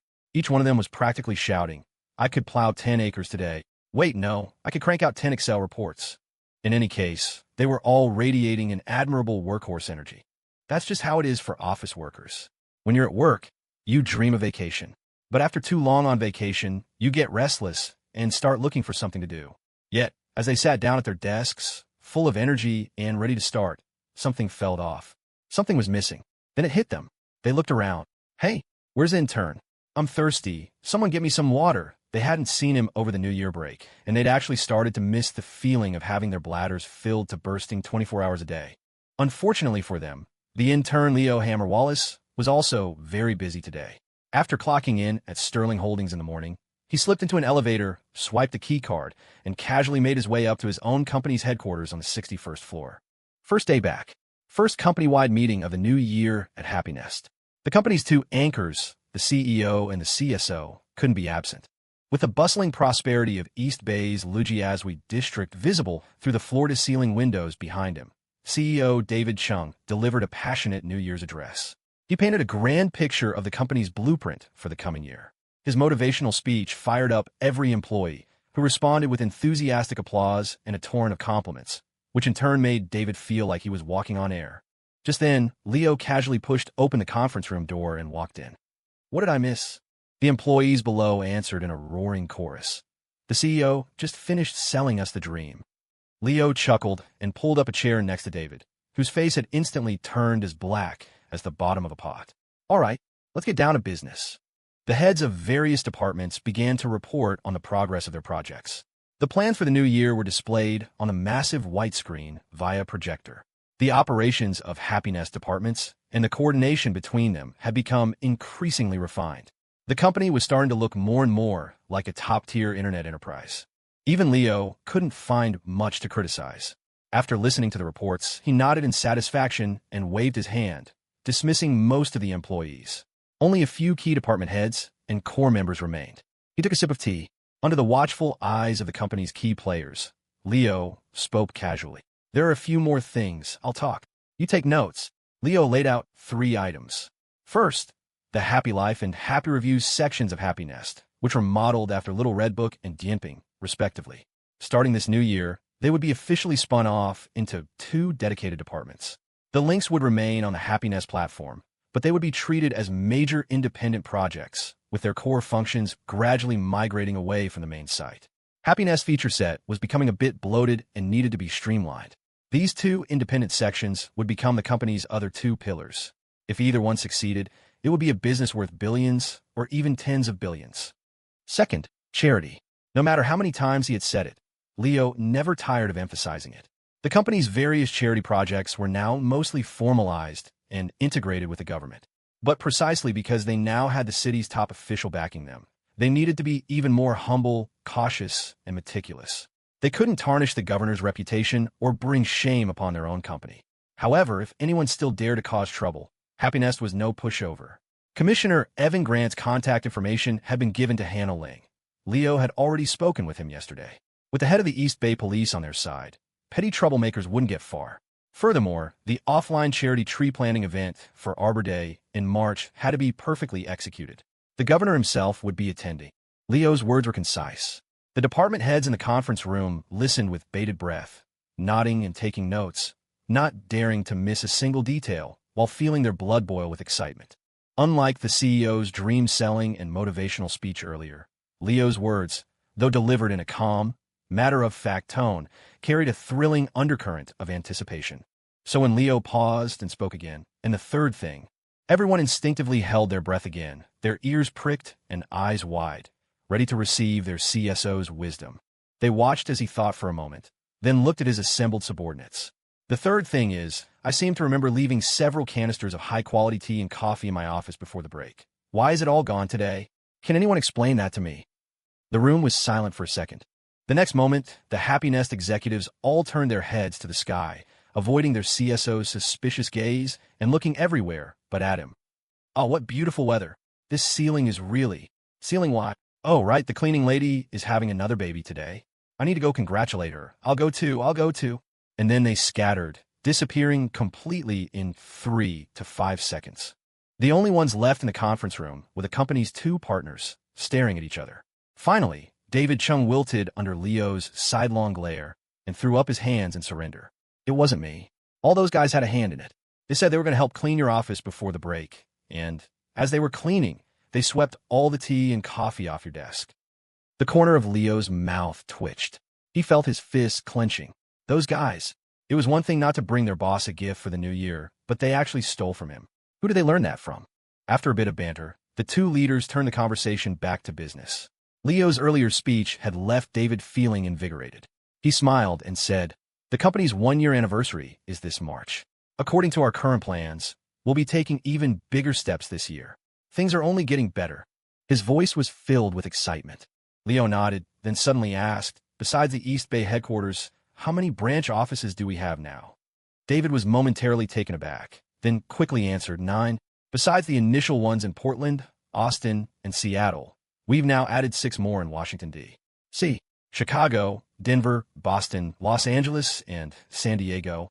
As Happy Nest business continued to grow, it was taking on the grand scale of a top internet enterprise. Opening branch offices, recruiting talent, and expanding into new markets were all part of the natural progression. Leo grunted in acknowledgement. After a moment of silence, he said softly, "Give the heads of the branch offices a reminder. From now on, aside from the East Bay headquarters, the other 9 branches need to be extra careful. Don't be too eager to expand. Do things cautiously." Then, before a stunned and confused David could react, Leo added faintly, "And have a word with the HR departments of the branches. Recruiting for other departments isn't urgent. Hire security first." The soundproofing in Happy Nest's main conference room was excellent. When the CEO and CSO stayed behind for another 5 minutes, their private conversation didn't reach the ears of the employees outside.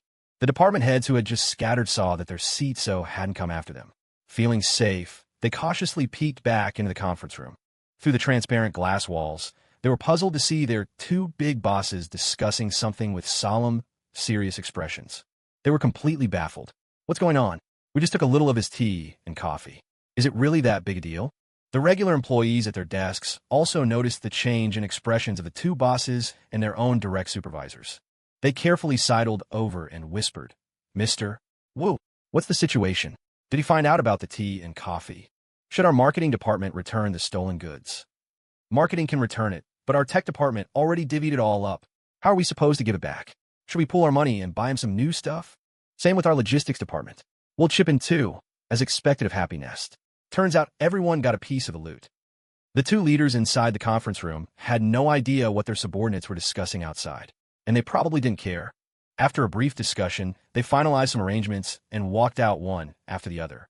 As David Chung was seeing Leo out, he held the handle of the glass door and looked at his partner one last time. He couldn't help but ask in a low voice, "Is it necessary?" His tone was still thick with confusion and a hint of worry. Leo nodded and replied softly, "It's better to be safe than sorry." After leaving the office, Leo went to the restroom. When he came out, he was waiting for the elevator when his thoughts began to churn again. The strategy he and David had just agreed upon was to establish security departments in Happy Nest 9 branches outside of East Bay ahead of schedule. Shun Shur and his team of veterans from the headquarters security division would personally go to each branch to oversee the recruitment. The best-case scenario would be to use their connections to hire reliable and trustworthy military veterans. David had asked him if it was necessary. The answer was, it was very necessary. Happy Nest was growing larger and more established, but a tall tree attracts the wind. They had reliable allies, but they also had no shortage of rivals: the Quad, Apex Group, the escaped Conrad Crestview, and the so-called Chu family from D.C. There might even be others lurking in the shadows, harboring ill intentions. The higher you climb, the more people want to see you fall. They might even try to pull you down, and if you fall, it's into an endless abyss. As he watched the numbers on the elevator panel change, a dark light flickered in Leo's eyes. Happy Nest headquarters was in East Bay. Here, he had nothing to fear. But outside of East Bay, he had to be vigilant. It wouldn't be wrong to be 10,000 times more careful. His opponents wouldn't dare make a move in East Bay, but outside of it, they might have a million tricks up their sleeves. He didn't know if it was a premonition from his rebirth, but in the early morning wind of the new year, he could faintly smell something ominous. Ding! The elevator arrived at the 61st floor. As the doors slowly opened, Leo had already composed himself and was about to step inside. But just as he lifted his foot, he looked up and was startled to see a familiar figure inside. Annie Cakes. Inside the elevator, Anna, who was riding down alone, looked up at the sound of her name. Seeing Leo outside the elevator, she also looked surprised and confused. She subconsciously glanced at the floor number. 61st floor? She looked at her brother, puzzled. Leo offered a casual explanation. "Oh, I got the floor wrong. Was just about to head down." He stepped into the elevator as he spoke. Anna paused for a moment, then simply nodded. She wasn't as bubbly or inquisitive as usual. As the elevator doors closed, the atmosphere inside the small space was unusually quiet. The normally bickering siblings were subdued. Leo asked casually about her work, and Anna answered his questions one by one, but mostly she kept her head down in silence. On the surface, everything seemed normal, but Leo could easily sense the change in his sister's mood from the smallest details. He didn't press her, though. When the elevator reached the 57th floor, where the Sterling Holdings division was located and the doors opened, Leo turned to his sister as he stepped out. "If you want to talk, you can always talk to me. I've got your back." His tone was light and casual, but it made Anna stop in her tracks. She looked up, staring at the man with the gentle smile, and for a moment, he was the same protective shield who had stood in front of her when they were children. A warmth spread through her heart, washing away her low spirits. She smiled. "Okay." Leo smiled back and affectionately ruffled her hair, a habit from their childhood. Anna familiarly nuzzled her head against his hand, feeling a warm, damp sensation. "Huh? Damp?" Suddenly, something felt wrong. "Bro, why is your hand wet?" The man's expression didn't change. "Oh, I just went to the restroom." "Anna." 3 seconds later, the girl's frantic scream echoed through the entire floor. "Leo the pig, you'd better not run. I'm going to kill you." He could tell his sister was troubled, but he didn't know why. Later, Leo found a moment to mention it to his girlfriend. Claire knew more than he did, but she recalled Wyatt and Anna's behavior at dinner the other night and grew thoughtful. After a moment, she shook her head. "Some things we shouldn't interfere with. Let's just wait and see." That afternoon, the Sterling Holdings division went about its work as usual. After completing a major round of account audits, Claire's marketing team returned to their regular duties. As the supervisor, she assigned new tasks for the new year, and the team began to go out in groups for fieldwork. They were dispatched to inspect and evaluate Sterling Holdings' various commercial properties throughout East Bay for a new round of assessments. The intern, Leo Hammer Wallace, continued to tag, along with his mentor, Evelyn Vance, for some fine dining. Fieldwork. On the 8th day of the new year, Susan Wallace arrived in East Bay with a team of elite employees from the Sweet Return Bakery. After a quick meal with her son and daughter-in-law, she didn't even have time to see their new house before she swept her flock of female employees off to prepare for the flagship store's grand opening. The next few days were business as usual. Over at Aria Perfumes, Wyatt Way's visits to the company became less frequent after his last fragrance project concluded. He still came by occasionally to check in and attend the new quarterly project planning meetings. He would listen calmly as the newly appointed deputy supervisor of Project Department 1, Anna, gave her composed and confident presentations, nodding and asking questions from time to time. The communication between them seemed to have lost the fiery intensity of last year. It became more formal, more polite, the kind of exchange you'd expect between a superior and a subordinate. They still occasionally rode the elevator together after discussing work. But inside the elevator, the old chaotic and heart-stopping drama was gone. All that remained was polite courtesy and by-the-book conversation, strictly about work. It was as if they were deliberately keeping their distance. The security camera on the elevator ceiling, which had grown accustomed to looking away, couldn't help but sneak a curious peek, wanting to see how the handsome young man would meet his end today. Instead, it was confused to find the scene inside was perfectly calm and placid. So placid, it was as if there were no ripples left at all. With less time spent at Aria Perfumes, Wyatt had the opportunity to wrap up his projects at Mako Entertainment. On the 12th day of the new year, the testing department in Portland, overseen by Kevin Zhao, passed the final round of tests. Wyatt called Leo to report the news. "Bro, it's done." Leo, on the other end of the line, looked relieved. He gave the final order: prepare for launch. 3 days later, on the 15th day of the new year, the Lantern Festival, the first Sweet Return Bakery flagship store, held its grand opening in the Jing'an district.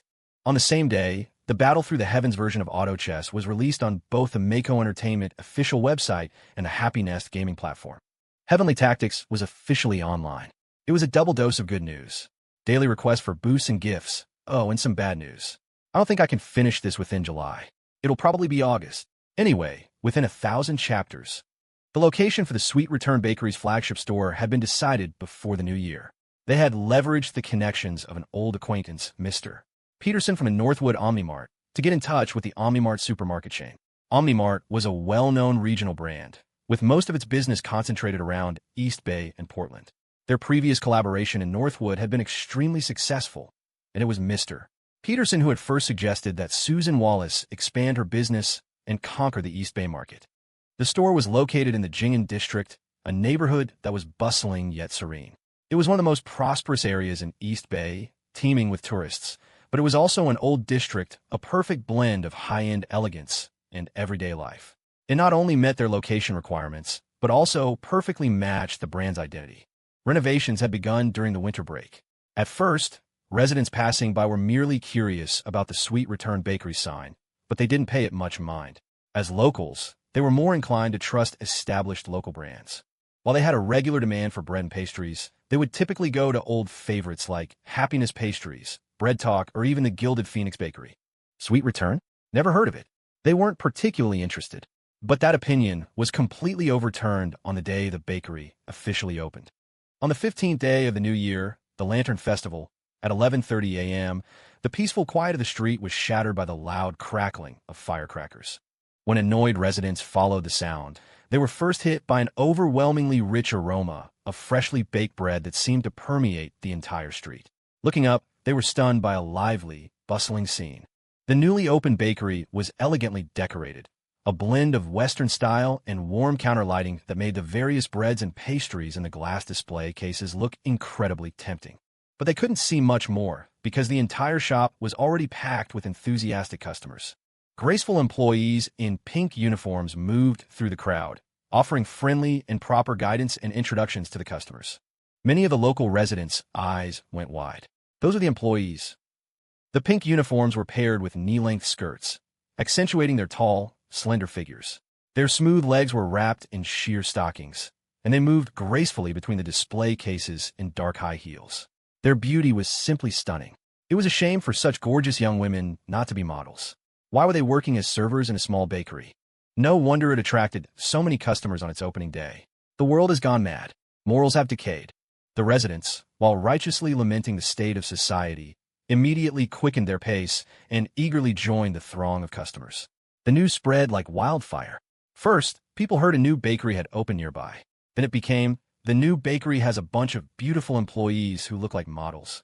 Then it evolved into, the bakery hired a bunch of models to put on a show. Finally, it became, buy bread at the bakery and get a free model. The rumors grew more and more outrageous, and with each telling, they became more and more thrilling to the listener. Soon, nearly half the residents of the Jing'an district had rushed over to see the truth for themselves. What they saw was a bakery swamped with customers. And, as promised, they saw the beautiful servers in their pink uniforms. The grand city of East Bay, a major international metropolis, was experiencing the marketing shock and awe of a small town from Northwood for the first time. They eagerly rushed into the store and, amidst the fragrant whispers of the female employees, dazedly bought enough bread and pastries to feed their entire family for 3 days. It wasn't until they were a few hundred yards away, standing at their own doorstep, that they snapped out of it. They looked at the huge bag of bread in their hands and stood there dumbfounded. Regret washed over them. They had no idea how they were going to explain this to their wife and kids. Timidly, they pushed open the door, only to be met by their wife charging at them with a rolling pin. Just as their knees went weak and they were about to drop to the floor and beg for mercy, their wife shouted frantically, "Hey, did you see the new Sweet Return bakery that opened? I heard they sell acceptance slices and Berkeley bread. They're supposed to be lucky. Hurry up and buy some." While they were still dazed, their middle school-age daughter also rushed out. "Dad, buy some for me too. I heard the bakery is doing a collaboration with Mako Entertainment's Blockhead figures. They have a store-exclusive limited edition Lovers Blockhead set. My classmates already got one." It took a moment for the man of the house to process this. He looked at the massive bag of bread in his hand. Suddenly, he stood up straight, his chest puffed out with pride. "You think I didn't know? I already bought them for you." On its first day, the Sweet Return Bakery's East Bay flagship was an instant hit. It sold out completely. Even with the opening day discount, they still achieved an average transaction of $48, with over 1,500 transactions in 8 hours. The 3 cash registers could barely keep up. The day's revenue was nearly $80,000. The wide variety of novel bakery products, sold in conjunction with the Blockhead figures, along with the stunningly beautiful and charming female employees, became the talk of East Bay on the day of the Lantern Festival. Even the employees at the Sterling Holdings division heard about it. The men were all fired up, wishing they could rush over after work to see for themselves if the bread was really as long, straight, and wearing high-heeled stockings as they'd heard. Wait, what? They were just talking about the bread. Compared to the male employees, Evelyn Vance was a true foodie. A woman who claimed to have tasted every delicacy in East Bay. She couldn't possibly miss out on a bakery like this. She began to rub her hands together, her eyes sparkling. "I heard they have all new types of bread, and they're selling like crazy. Let's see what this is all about." She had originally planned to drag her apprentice along to witness the spectacle, but Leo waved her off. "I can't go today. I have something else tonight." It was true. Everything was happening at once. His mother's flagship bakery had its grand opening today, which would last until closing time. Immediately after, his own company was launching its second major game. After clocking out from Sterling Holdings that evening, Leo made a special trip to the Mako Entertainment headquarters. When he arrived, the company's employees, Wyatt, Isabella, Yvonne, and others, were already waiting. Kevin Zhao was on the phone from the Portland office, waiting with them. At exactly 8 p.m., Heavenly Tactics went live on both platforms. The Happy Nest homepage featured a massive promotional banner. Over at Scrollverse, the author, Potato, leading a group of his well-acquainted top-tier author friends, posted the game's official website link at the end of their novel chapters. Within a single hour, the game's popularity exploded across the entire internet. The Battle Through the Heavens browser game had been online for over half a year. The game's longevity had exceeded the expectations of all industry experts, including Leo. Backed by a quality far superior to its competitors and the traffic support from the Happy Nest platform, it had become a flagship in the browser game market. Although it lost users daily, the ever-growing popularity of Happy Nest and the ongoing novel serialization meant a steady stream of new players continued to pour in. New game servers were opened every day. The number of regular players was close to 1 million. What was even more impressive was the spending power of browser game players. Over the past 6 months, They had made Mako Entertainment a fortune, and it had even become a major source of funding for Happy Nest. Now, with the launch of a new game adapted from the Battle Through the Heavens IP, it immediately attracted the attention of a massive number of original novel and game fans, as well as curious onlookers. Heavenly Tactics, an auto chess game? Never heard of it. What's it all about? Looking at the game's description and official promotional posters, the vast online community was still a bit puzzled. But then, two prominent words caught their eye, and everyone did a double take. FRE. That's right, it's free. At the Mako Entertainment headquarters, Leo faced the questions from his subordinates with a calm and composed expression, nodding in confirmation. Although both games were adapted from the same IP, Heavenly Tactics and the browser game were positioned very differently. The browser game was simple and straightforward, pure pay-to-win. Spending money made you stronger, directly satisfying the player's desire for power. But Heavenly Tactics, as an auto chess game, was all about strategic gameplay. The rules and stats were designed to be balanced, allowing players to enjoy the full experience without spending a dime. On the first day of its launch, Leo had his team push the free aspect as the main selling point, aiming to quickly capture the market, lower the barrier to entry, and attract users. We've made enough money from the browser game. It's time to give back to the fans with a new game. This is what a company with a conscience should do, declared the conscientious capitalist, Leo Hammer Wallace, with righteous indignation. The company employees were deeply moved, applauding enthusiastically. Isabella Zhao, however, looked at her boss suspiciously. Since when did we become a company with a conscience? This doesn't sound like you, boss. Yvonne Moreau, standing beside her, nodded in agreement. Indeed, as the head of the planning department, she had received a supplementary plan for Heavenly Tactics from her senior a month ago.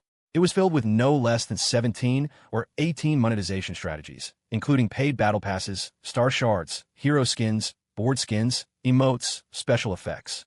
You could play without paying, but once you were hooked, if you could resist spending money, you were a true warrior. The freest things are always the most expensive, Wyatt sighed with emotion. He couldn't help but look at the righteous figure beside him as if he were looking at a monster. He was the scion of the Wei family, a family that had accumulated wealth for generations. He had seen more money-making schemes than could be written in a book, but he had never seen anything so dirty it made his heart pound and his scalp tingle. To come up with so many terrifying schemes, your conscience must have been soaked in ink until it was completely black. Yvonne didn't mind. Listening to her senior's explanation, she nodded seriously and scribbled notes in her little notebook. Wyatt watched her, his eyelid twitching again. The current gibberish girl was like an eager sponge, diligently absorbing all the knowledge and skill she could, good or bad. He had no idea what kind of monster she would become under Leo's influence. Only Isabella Zhao remained unconvinced. She pouted. It can't be that bad. They said you can play for free. Only an idiot would spend money on it. I'm definitely not falling for it. She proudly stuck her chin in the air. A smart girl like her would never spend money on a pay-to-win game. This prompted sidelong glances from all the other employees. Right, this one doesn't spend money on pay-to-win games. She just single-handedly supported the entire garden grab economy. As it turned out, the free game slogan for Heavenly Tactics was a huge draw.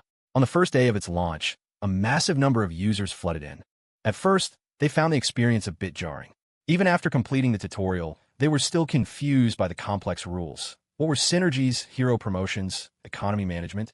They played a few rounds in a daze, didn't really get it, and consistently finished in last or second to last place. The game's forums were filled with complaints. What is this crap? This new Battle Through the Heavens game is no fun at all. On the second day, most of the student players were still on winter break. Bored and with nothing else to do, they decided to give Heavenly Tactics another try. This time, they started to get the hang of it. Luck was on their side, and they managed to promote a few heroes to 2-star, dominating the early game. Just as victory seemed within their grasp, their luck turned sour. They forgot about managing their economy, and their opponent made a comeback, sending them back to last place. They were furious. Screw this stupid game. I'm never playing it again. That night, they went to bed, turned off the lights, but tossed and turned, unable to sleep. The more they thought about it, the angrier they got. I can't believe I can't master such a simple game. They shot up from their beds. One more game. And just like that, they were hooked. The game, a spiritual successor to a legendary auto chess game from his past life, proved to have an irresistible charm in this world as well. On the first day, the number of concurrent players for Heavenly Tactics was only 400,000. On the second day, it was 800,000. By the third day, It had spread like wildfire. The first wave of addicted players were calling their friends to play together, pushing the number of concurrent players to a staggering 7 million, and the momentum showed no signs of slowing down. The major gaming forums were abuzz with discussion. Everywhere, players were laughing manically. Ah ha ha ha, look at my record. I got a 3-star Yao Lao. I assembled the Hall of Souls synergy and wiped the floor with everyone. In just 3 days, the player feedback was a perfect testament to the game's success. The employees at Mako Entertainment were ecstatic. Their hard work had finally paid off. As the boss, Leo happily announced a big bonus for all employees as a reward for their hard work on the project over the past 6 months. The market research and testing department at the Portland office wasn't left out either. He had Kevin Zhao distribute the bonuses. Over the phone, Kevin was also thrilled. The bonus is nothing. The important thing is that the project succeeded. For him, participating in a project like this for the first time, pouring half a year of sweat and effort into it, and seeing such results was the greatest joy and satisfaction. The efforts of his team in Portland had not been in vain. Amidst his excitement, Kevin didn't forget the biggest contributor from his branch over the past 6 months. By the way, Leo, have you sorted out Saraphina's work arrangement yet? She was a huge help.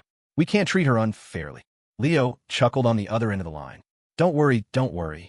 She's already officially started her new post. My mom even says she's a great worker. Kevin, huh? In the Jing'an district of East Bay, the Sweet Return Bakery flagship store, which had only been open for 3 days, was still doing booming business. Hordes of customers thronged the store, enthusiastically snapping up all kinds of bread and pastry products. Amidst the bustling crowd, the female employees were full of energy, their smiles brighter than ever. Only one newly hired employee seemed dazed and out of sorts. She was being tossed around by the sea of customers like a small boat in a storm. Saraphina Vance still felt like her head was buzzing. She was completely numb. Wait a minute. Weren't we talking about a promotion to the East Bay headquarters? A chance to finally see the mysterious big boss? Where the hell did they send me? Daily request for boosts and gifts. Saraphina Vance had received her transfer orders before the new year. The notification came from Kevin Zhao. No, the fake Kevin Zhao, the head of Mako Entertainment's Portland branch. The star agent of the Quad's marketing department had nearly burst into tears. 3 years, then another 3 years, and 3 more after that. She had worked at the Portland branch for 6 months, almost becoming the head of the branch herself. She had finally waited for this day. Her corporate espionage plan was finally back on track. She was finally going to the East Bay headquarters to uncover the truth. But she had to wait again. From before the New Year to New Year's Eve, and from New Year's Eve to the Lantern Festival. Finally, she received the official notice from Mako Entertainment's East Bay headquarters. 2 days ago, as she packed her bags and left her desk in Portland, she looked around and was once again moved to tears. Farewell, my prison.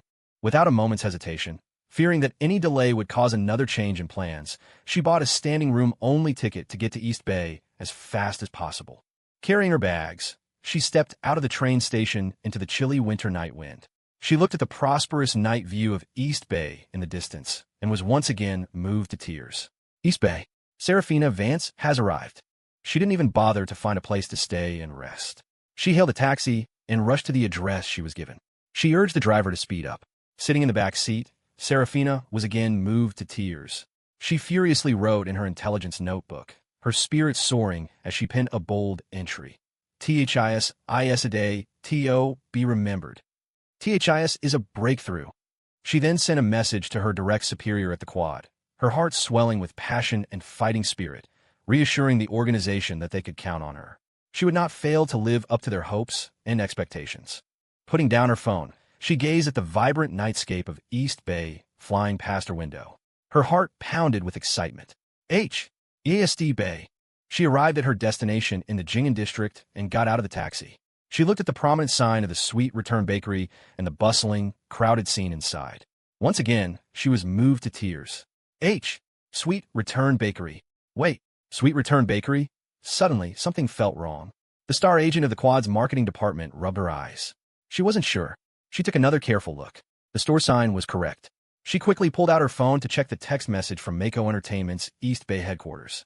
The address was also correct. So what was wrong? Saraphina was baffled. She saw a beautiful employee handing out flyers at the store entrance and hurried over to ask for information. After hearing her question, the employee looked Saraphina up and down and had a sudden realization. You're Saraphina Vance, right? Saraphina was stunned and subconsciously nodded. Yes. Before she could finish, a pink bakery uniform magically appeared in her hands. The beautiful employee beamed. Then it's you. I heard you're hardworking and resilient. Our new store just opened, and we need talented people like you. Saraphina's head was spinning. Wait, I think there's been a mistake. The other woman laughed heartily. No mistake. It's you. Swoosh. A pair of sheer stockings and dark high heels were also in Saraphina's hands, along with an enthusiastic encouragement. You can do it. We're colleagues now. She had dazedly become a member of the Sweet Return Bakery. She was dazedly led by the assistant manager, a woman named Laura, to start working in the store. For 2 full days, she was lost in the whirlwind of booming business and waves of enthusiastic customers.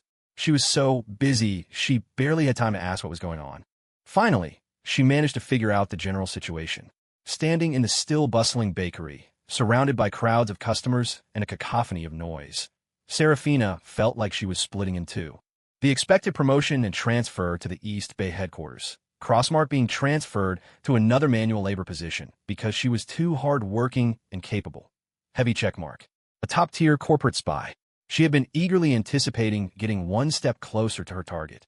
But now, it seemed she was even farther away. How does this mysterious boss also own a bakery? It had absolutely nothing to do with Mako Entertainment or Happy Nest. Nothing to do with the internet industry at all. Saraphina felt like dying. After a great effort, she managed to calm herself down.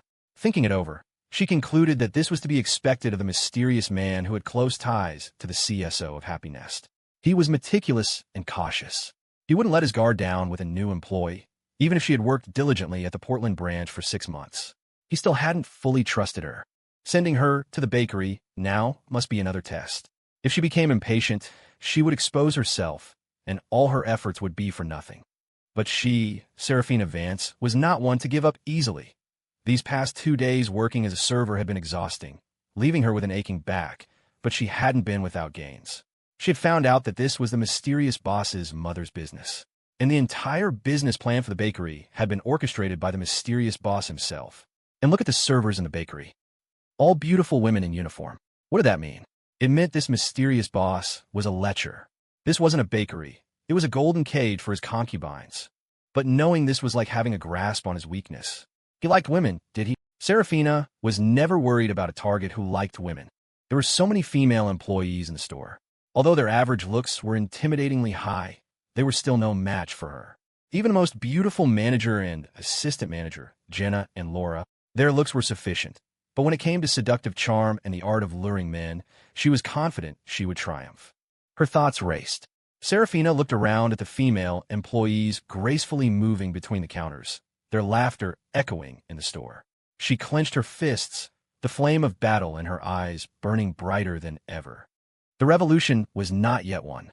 She must redouble her efforts. So what if there was a lot of competition? She, Saraphina Vance, was not afraid of challenges. She would climb her way up, step by step, until one day she reached the side of the mysterious boss. She would climb all the way to the top, and from now on, she would be Saraphina the Schemer, daily requests for boosts and gifts. Berkeley's winter break was quite long this year. It wasn't until 2 days after the Lantern Festival that the university announced the end of the holiday and the return of students to campus. This meant that at the Sterling Holdings division, Supervisor Sterling and her intern, Leo Hammer Wallace, had to temporarily put down their work and return to their university lives. There was no need to worry about the marketing team's work falling behind. With 2 dedicated leaders like Evelyn Vance and Clark Sterling, the team was more than capable of handling things in Clare's absence. And the intern, Leo Hammer Wallace? His absence wouldn't be a problem either. In fact, it would save his mentor, Evelyn, some money on her food budget during fieldwork. Before she left, however, the other members of her team were reluctant to see her go. If nothing else, after working with her for a month, all of them had experienced firsthand the powerful leadership and charisma of Sterling's future heir. She trusted her subordinates and was decisive in her actions. The team members never had to worry about anything else. Wherever she pointed, they charged without fear of offending anyone, because she was their greatest protector. Before parting, they repeatedly sought reassurance. Miss Sterling, you're coming back, right? Please don't abandon us. Remember to come back to the company after your classes. If you need to, I could do your homework for you. The intern, Leo, unhelpfully popped up beside them. Anyone want to do some of my homework for me? Before he could finish, he was met with a volley of eye rolls from the team members. Get lost. What does this have to do with you? We're talking to Miss Sterling. He was unceremoniously pushed aside. See? That's what you call preferential treatment. Clark kindly whispered for him not to take it to heart, but Leo just waved his hand magnanimously. Of course not. I'm not that kind of person. Even as he said it, his hands were scribbling furiously in his little notebook. Clark's eyelid twitched. He had a feeling the future of his team members was looking very bleak. In contrast, when it came to bidding farewell to his subordinates, the head of the division, Mr. Young, was much more cheerful and open. Ha ha, don't worry. You two go on back to your classes. You're college students, after all. Your studies are what's important. Your positions here will be kept for you, so don't worry about work. Come back whenever you want, but don't rush. Please don't rush. Enjoy your campus life. He almost couldn't hold it together at the end, his true feelings accidentally slipping out. The team members were genuinely sad to see them go. Only Mr. Young was struggling to maintain his composure, while inwardly he was grinning from ear to ear. Go. Just go. He couldn't afford to offend either of these two living ancestors. And to make matters worse, he was stuck with the mission of spying on them for the chairman. A brand new notebook was already nearly full after just 1 month, filled with nonsense like daily intimacy sessions, mutual assistance, and reasonable support. He hadn't used so many bizarre adjectives even when writing his college entrance essays. He was running out of material. His heart was bursting with joy, but on the surface, he was all sincerity. He played his part a little too well, so much so that Clare and Leo were touched and tried to comfort him. Don't worry, a lot of our classes this semester are on the new campus. It'll be convenient for us to come to the office after class. We'll be counting on your guidance then. His words shattered Mr. Yang's composure. His head started buzzing. Only one thought remained, crap, to hell with Berkeley. Regardless of how their colleagues and superiors reacted, that afternoon, the lethal and savage couple returned to their corporate apartment, quickly packed their things, loaded their dumb bird into the Maybach, and sped back to the old Berkeley campus on the outskirts of the city. First, they returned to the long-missed LNS house. They dropped off their luggage and the fat-headed parrot, then hopped on their little pink electric scooter. The two of them rode toward the university, bathed in the glow of the sunset and the cool evening breeze. They arrived shortly after. The scooter stopped in front of the Berkeley gate. After getting off, they were greeted by the familiar sight of the east gate, the tree-lined path, the students coming and going, and the faint, fresh scent of wildflowers in the air. Leo and Clare took a deep breath of the fragrant air and looked at each other. They both smiled. It was the same familiar feeling. Working at Sterling Holdings, where they had to pretend not to know each other, had its own kind of thrill. But being back at Berkeley, where they could be openly and uninhibitedly affectionate, was a familiar and cherished experience. Their hearts moved in sync. Clare raised an eyebrow at Leo, tilting her chin up slightly. Leo quickly leaned in and planted a kiss on her cool, soft lips. The couple was in high spirits, completely oblivious to the well-being of the Berkeley students passing by. The students, who had also been in a good mood, feeling a sense of nostalgia upon returning to campus, were admiring the view. The light, the water, the campus, the tree-lined path. Holy crap, the LNS couple. The next second, their pupils contracted violently as they witnessed the public display of affection. They turned and fled.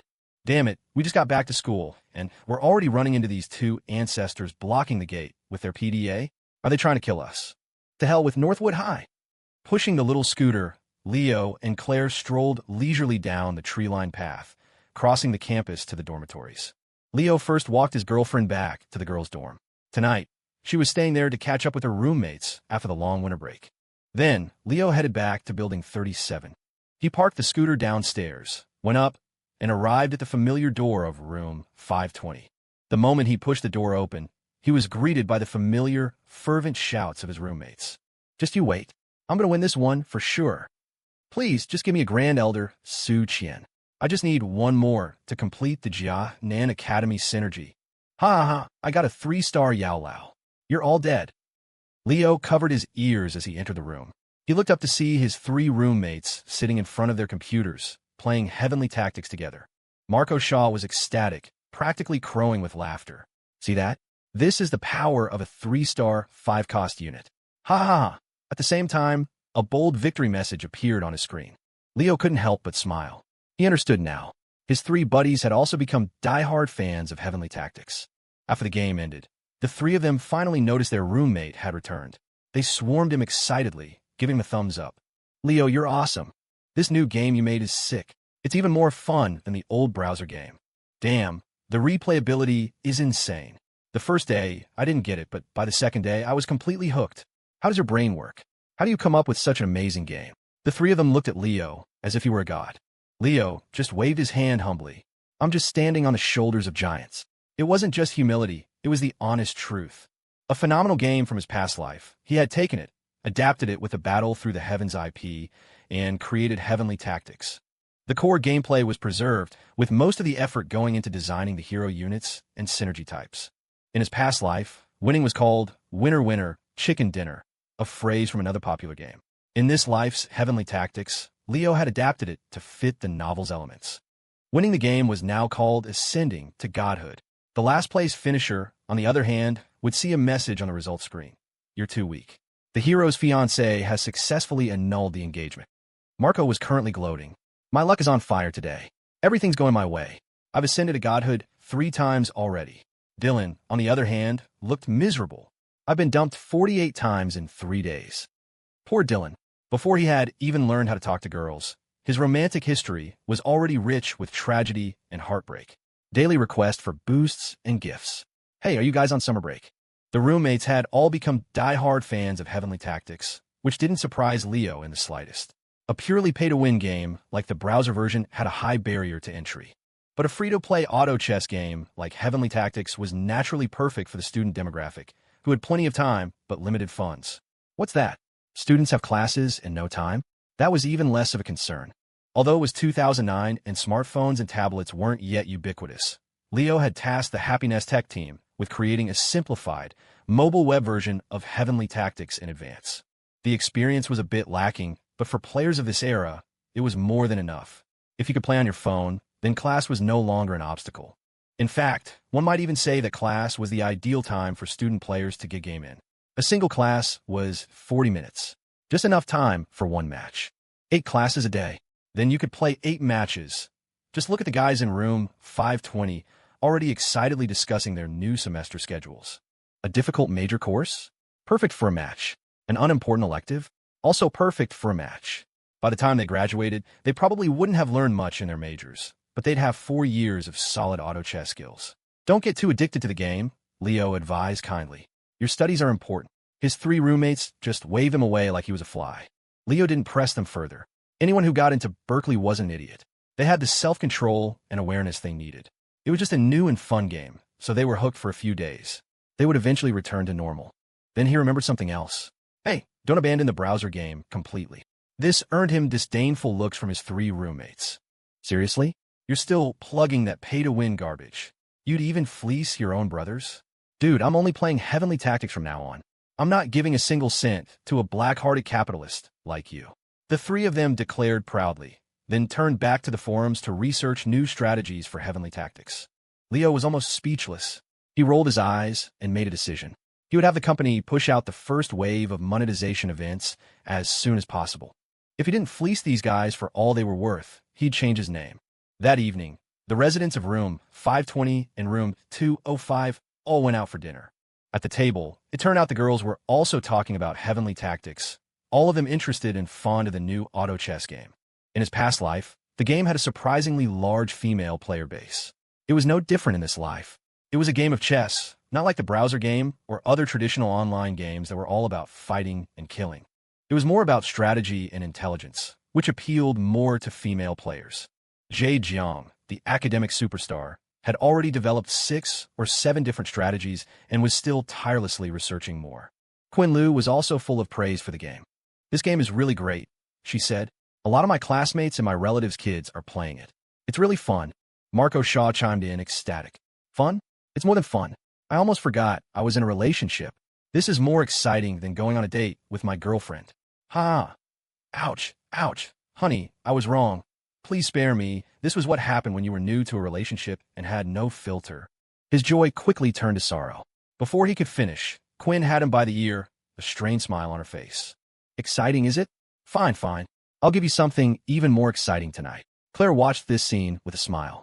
She glanced at her boyfriend with a mix of admiration and curiosity. She wasn't interested in games in her past life.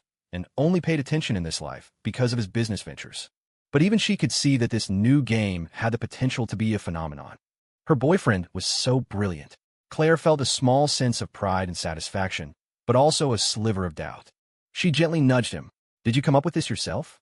Leo just smiled and waved his hand. "Not really. I just provided the concept. Wyatt and his development team did all the heavy lifting." Clare nodded in understanding. For game development, the technical side was indeed the biggest part of the job. In that case, her childhood friend had worked hard. She magnanimously decided to beat up her punching bag a few less times when she was in a bad mood. It wasn't just their friends. In just a few days, Heavenly Tactics had spread throughout the entire Berkeley campus. Students played it secretly in class, on their phones while eating, and back in their dorms at night. After lights out, you could still hear ghostly wails and howls echoing from the dorm buildings. 3-star 5 cost. 3-star 5 cost. Ha ha ha ha, I'm ascending to godhood tonight. This led to a scolding from Dr. Alistair Finch when Leo went to play chess with him in the pavilion near the faculty housing. The old man was fuming. "You're a disgrace. I told you to focus on your business, not to waste your time making these stupid games. Look what you've done to our Berkeley students." Leo just smiled apologetically and explained that it was a new game, so it was normal for people to get hooked for a bit. It would die down later. Besides, Heavenly Tactics was a strategy game that could help develop students' strategic thinking. He finally managed to placate the old man. But then Dr. Finch remembered something else and became unhappy again. "The game is decent enough, I suppose. But your in-game text, what is that garbage? It has no literary merit whatsoever. Ascending to godhood. What nonsense." And the last place finisher gets a message saying engagement successfully annulled. It's a complete mess. The old man went on a tirade. Leo just nodded and humbly accepted the criticism. Then a thought struck him. "Hey, Dr. Finch, how do you know all this in such detail?" His gaze instinctively fell on the old man's phone resting on the stone table next to the chessboard. Dr. Finch snatched the phone away with lightning speed. "What are you looking at? That's not important. Mind your own business." Before he could snatch it away, however, Leo had caught a glimpse of the screen. The old man's phone was displaying his Heavenly Tactics match history. A whole page of losses. Every single one of them said, "The hero's fiancé left you." Well, turns out the old man was a Heavenly Tactics player too. He must have been on a losing streak and was taking out his frustration on him. After the first 3 days, the number of concurrent players for Heavenly Tactics peaked at 1.7 million and then began to fall. After the initial wave of curious onlookers who had been drawn in by the hype, the number of players stabilized at around 800,000 after a week. Don't be fooled by that number. This was 2009, an era before smartphones and tablets were mainstream, when gaming was still mostly confined to PCs. The most popular online game in the country at the time was still Dreaming Journey West, with a concurrent player count of only about 1.2 to 1.3 million. Below that were Kart Rider and Bubble Blast, with around 700,000 to 800,000 players, which was considered super popular. Heavenly Tactics, buoyed by the popularity of the original novel, the fan base from the browser game, and the traffic from Happy Nest, had reached the same level as Kart Rider and Bubble Blast. It had even surpassed games like World of Warcraft and Legend. It was a ferocious success. The popularity of Heavenly Tactics, in turn, boosted the popularity of the Battle Through the Heavens IP. Many new players became fans of the browser game, while others who had never heard of the IP searched for the original novel and found the ongoing serialization on Scrollverse. They'd read the first chapter. The Fallen Genius? What's this about? Then they'd read a little more.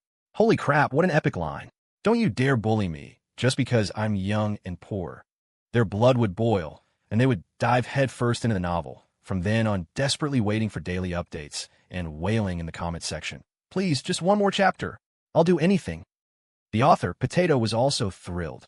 He called Leo specifically to thank him. He also mentioned that his author friends were green with envy after seeing how popular Heavenly Tactics had become. They were practically holding him at knife point, demanding he help them with their own IP development. Leo just laughed on the other end of the line. "Don't worry, everyone will get a chance." He had already discussed this with Potato last time. It would be difficult to create another hit game like Heavenly Tactics, but the model of the browser game could be easily replicated. They could just reskin it for other web novels and make some quick money. Furthermore, they could develop merchandise. This was where the blockhead figures came in. The web novel industry was at its peak. Mako Entertainment could swoop in and secure the merchandise development rights for all these top-tier web novel IPs. The authors would bring in the popularity, and Mako would help them maximize the value of their IP. It was a mutually beneficial arrangement. The only one losing out was probably Scrollverse. But that didn't matter. Those guys had made a fortune selling off their authors' copyrights. Now that they were up against someone like Leo, who had an ironclad background in East Bay, they could only count themselves unlucky. Scrollverse? The hell with Scrollverse? Setting aside the future of web novel IP development, the current popularity of Heavenly Tactics was already driving sales of the existing Blockhead figures. For the game's launch, Leo had the art team design Blockhead versions of all the hero units in the game. His father's factory in Northwood had been working overtime, nearly running the workshop into the ground to get a new batch of figures ready for the game's launch. With the start of the new semester at Berkeley, the Blockhead workshop on the commercial street near the East Gate had reopened. Leo had his old high school juniors and seniors distribute flyers around campus. The Berkeley students, who had just gotten hooked on Heavenly Tactics, heard that the Blockhead workshop was selling officially licensed figures from a game. What was there to say? Charge. Buy them all. And so, another wave of profits rolled into Mako Entertainment. Of course, as per his agreement with Dr. Finch and the current Berkeley president, Dr. Chen Wangdao, a certain percentage of the workshop's profits would be used for charity. A portion of it went directly into a charitable fund jointly established with the university. With money in the fund, the campus bike-sharing program that Leo had proposed to Dr. Finch could finally be implemented. In late February, the university purchased 800 high-quality bicycles from a well-known local brand, the Gilded Phoenix Bike Shop, at a very low cost. They officially announced the Berkeley Honesty Bike-Sharing Program to the students. The news caused a stir throughout the campus. The 50-cent rental fee, which would go entirely to charity projects, and the honor system rules, which relied on the students' integrity, were met with thunderous applause and cheers. The initiative not only helped students who couldn't afford their own bikes, but also fostered a sense of integrity and public service. It was a brilliant idea. Even the local media caught wind of it and dedicated a major section of their newspaper to interviews and reports, praising the program lavishly. At first, some people were worried about the honor system bike-sharing program. After all, without supervision, some people might try to cheat the system, not to mention the risk of the brand-new bikes being stolen. Even a 50-cent rental fee was a small temptation that some might not be able to resist.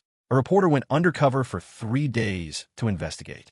To his surprise, not only were none of the 800 new bikes stolen, but the Berkeley students had even organized themselves to clean and repair the bikes. As for the 50-cent rental fee, there hadn't been a single case of non-payment.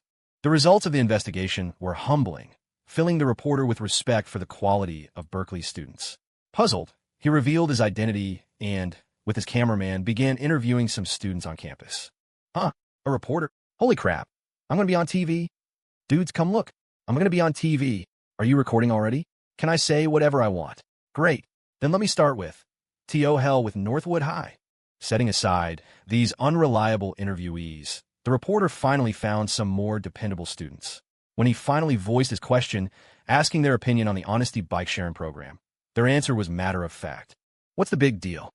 The university did something great for us students. It's only 50 cents a ride, and it's a donation to charity. If we can't even handle that, do we get into Berkeley for nothing? We're Berkeley students. Having some basic decency and integrity is perfectly reasonable, isn't it? His words made the reporter, who had harbored dark suspicions, feel ashamed. At the same time, his admiration for the students grew. But the next moment, the student looked around furtively and leaned in closer. Besides, even if someone wanted to cheat, no one would actually dare. You know, this bike-sharing program was set up by the LNS couple in collaboration with the university. So they're also called the LNS bikes. There's a legend going around campus. Anyone who messes with the LNS bikes will be cursed to witness their PDA 10 times a day. Who would risk that? Isn't that worse than being executed? Daily requests for boosts and gifts. The main plot is about to speed up again. The parts you've been waiting for are coming soon. As March approached, the winter chill gave way to a gentle warmth in East Bay. The spring of 2009 was just around the corner. On the old Berkeley campus, wildflowers bloomed in the grass along the tree-lined paths, their faint fragrance drifting through the air. The campus paths were now filled with students on bicycles, their wheels gliding over the pavement and fallen petals, as free as the wind. The Berkeley Honesty Bike-Sharing Program was a resounding success, earning unanimous praise and support from the student body, much to the delight of the university administration. As the news of the program spread, other universities in East Bay began to follow suit, implementing similar bike-sharing policies on their own campuses. But the trend had started at Berkeley, and for a time, the Berkeley honesty bike-sharing phenomenon swept through the city's university circle. Berkeley once again gained national attention on the internet. The current president, Dr. Chun Wang-Dao, mentioned the initiative casually during a recent university forum, as if it were a happy accident. Facing a hall full of his peers from other universities, Dr. Chun appeared modest and composed. It was just a small experiment we tried at Berkeley.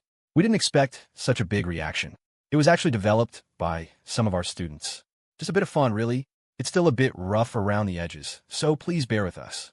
After the forum, back in his office at the university, he closed the door, and his hearty, triumphant laughter nearly shook the dust from the ceiling. He immediately went to find Dr. Alistair Finch to boast, describing the event in vivid detail. You should have seen it. The presidents of Harvard and Yale, and all those old guys from the other big universities were there. They sat there for a whole hour listening to me share Berkeley's valuable experience with bike sharing. Their faces were practically green with envy. After all these years, we finally beat them at something. Ha ha. Sitting in the pavilion, recounting his triumph to his old mentor, the president of a national-level university had shed all of his usual dignity and composure. He was grinning from ear to ear. Across from him, Dr. Finch listened to his exuberant story without looking up. You're a grown man, and the president of Berkeley. Mind your image, he chided. That boy Leo did a fine job. Most of the credit goes to him and his blockhead workshop. He provided the people, the money, and the effort.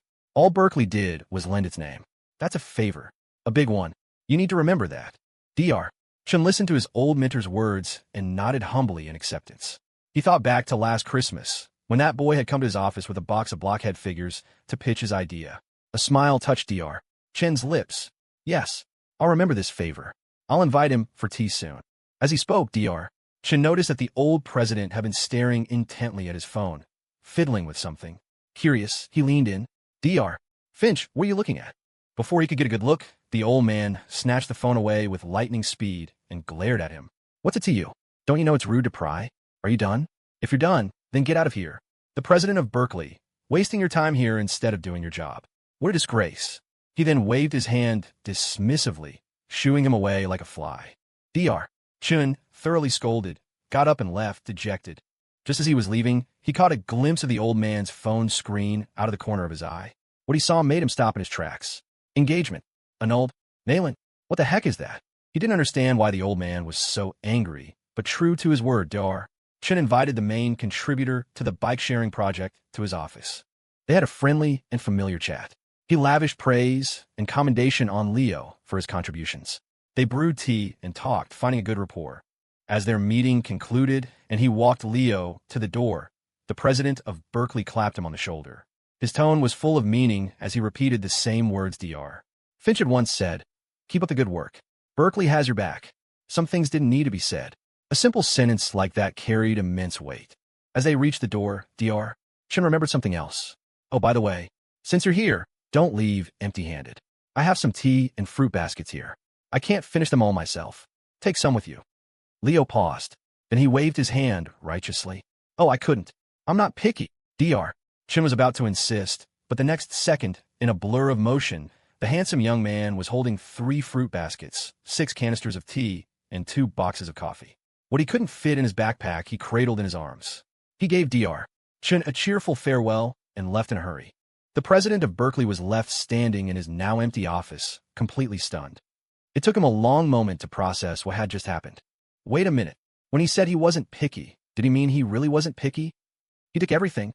Returning to the LNS house with his spoils, Leo sighed to himself. It had been a long time since he had met such a generous and enthusiastic person. Now that was the magnanimity of a Berkeley president. The CEO of Happy Nest and the top official of East Bay really needed to learn a thing or two. When Clare came home from class and saw the coffee table laden with fruit baskets and tea, she was shocked. She almost thought her boyfriend had gone on another robbing spree. After listening to his confident explanation, she didn't know whether to laugh or cry. The explanation was the same as no explanation at all. It was still basically robbery. The only one with the guts to scheme against the current president of Berkeley was her greedy boyfriend. Clare knew this was a reward for the bike-sharing project. She herself had been a little puzzled by the initiative. In her memory, bike-sharing wouldn't appear in the country for another few years. She was surprised that her boyfriend had come up with it. She had asked him where the idea came from. Leo's answer was, as always, seamless. He had gotten the idea from foreign news online. Bike sharing had already appeared in other countries. He had just borrowed the concept. The reason was plausible enough, and Claire's doubts were assuaged. After all, bike sharing wasn't some unprecedented invention. Compared to the strange and numerous accomplishments of the mysterious CSO of Happy Nest, her boyfriend's situation was nothing out of the ordinary. Early March, the weather was warming up, a hint of spring threading through the air. Heavenly Tactics had been online for less than a month and had already swept through the nation's college campuses like a wildfire. The standard greeting among students was no longer, "What's up?" but a knowing, "So, how does it feel to know I ascended to godhood last night?" 24 hours a day, aside from eating and sleeping, they poured their souls into the game. Any spare moment was an excuse to play around. Class was no exception. Well, Berkeley had issued a stern warning, reminding students to play in moderation. Any poor soul caught playing in class would find themselves in a world of trouble. But that did little to dampen the enthusiasm for the new auto chess game. This gaming fever, in turn, fueled the booming business of the Blockhead Workshop on the commercial street just outside campus. Sales of Heavenly Tactics-themed figurines were astronomical. A new shipment would arrive in the morning and be completely sold out by evening. The Northwood High underclassmen working part-time at the shop were exhausted. After a full semester of this, it was finally dawning on them. They had come to Berkeley to study, but it felt like they hadn't done much studying at all. Instead, they had become Leo Wallace's personal army of employees. The realization came late, but it came. Regret was useless now. But soon, they found a new source of hope. It's fine. Once we get through this semester, it'll be recruitment season again. A whole new batch of freshmen will be coming in the fall. Then we old-timers will finally be free. Their minds began to churn. They started plotting how they could lure, cajole, and otherwise trick more of their underclassmen from Northwood to enroll at Berkeley. It was a Northwood High custom. After all, share the good times and share the suffering. The hardships the upperclassmen had endured, the freshmen had to get a taste of it too. Still March.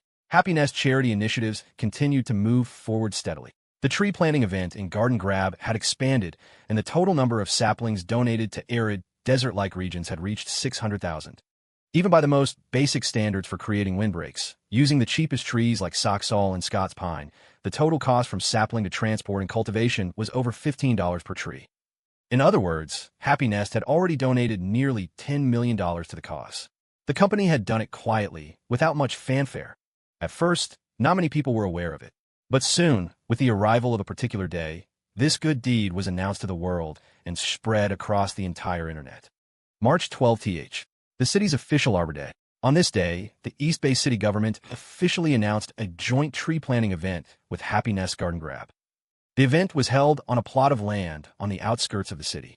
Participants included Happy Nest CEO David Chung and Garden Grab Project Director Penny Fong.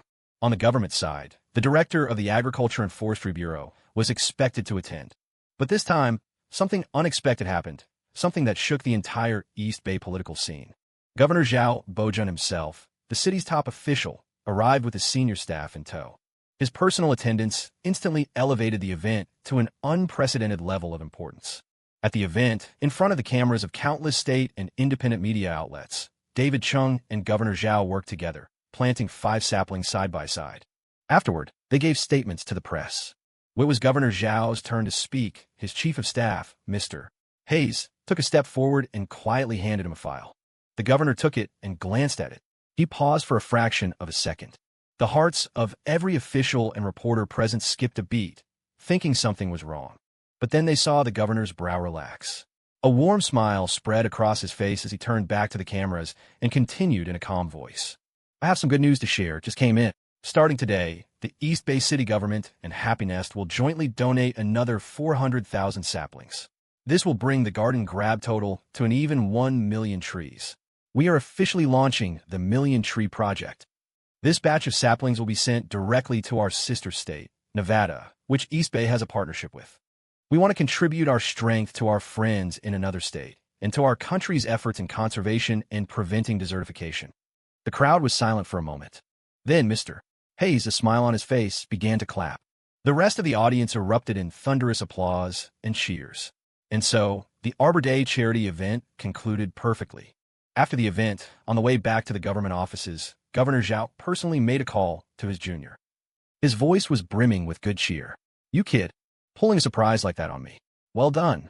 The decision to jointly donate 400,000 saplings was the information Mr.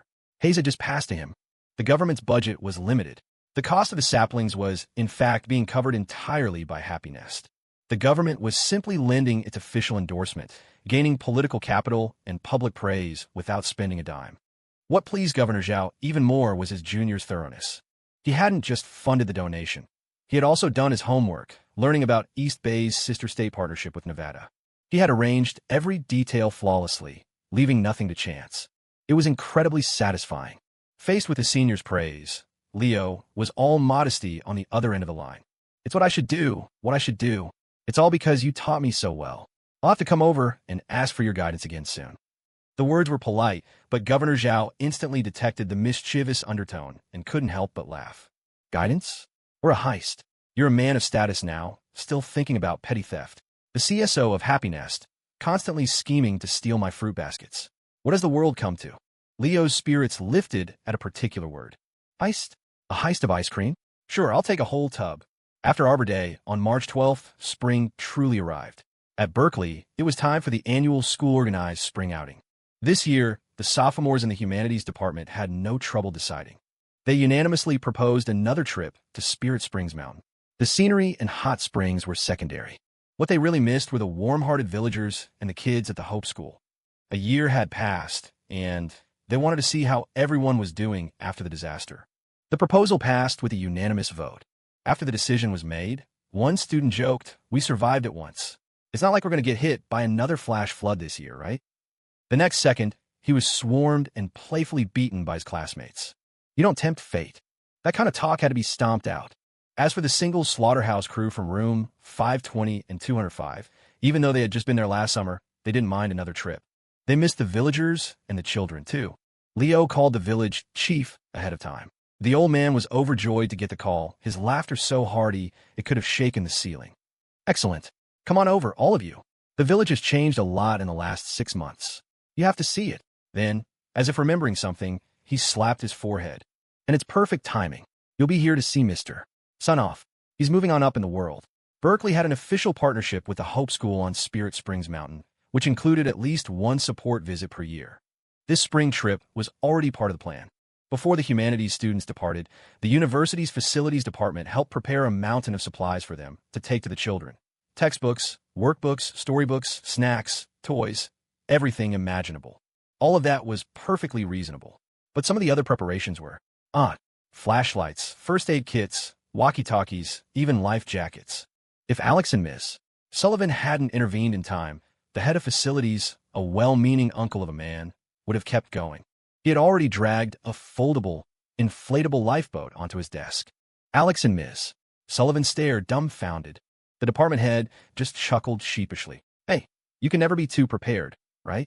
The university administration had been spooked by last year's catastrophic flood. Publicly, in meetings and at dinners with their peers, the deans had boasted about the heroic tale. Privately, they had wiped away cold sweat more times than they could count. They were just lucky no one had gotten hurt.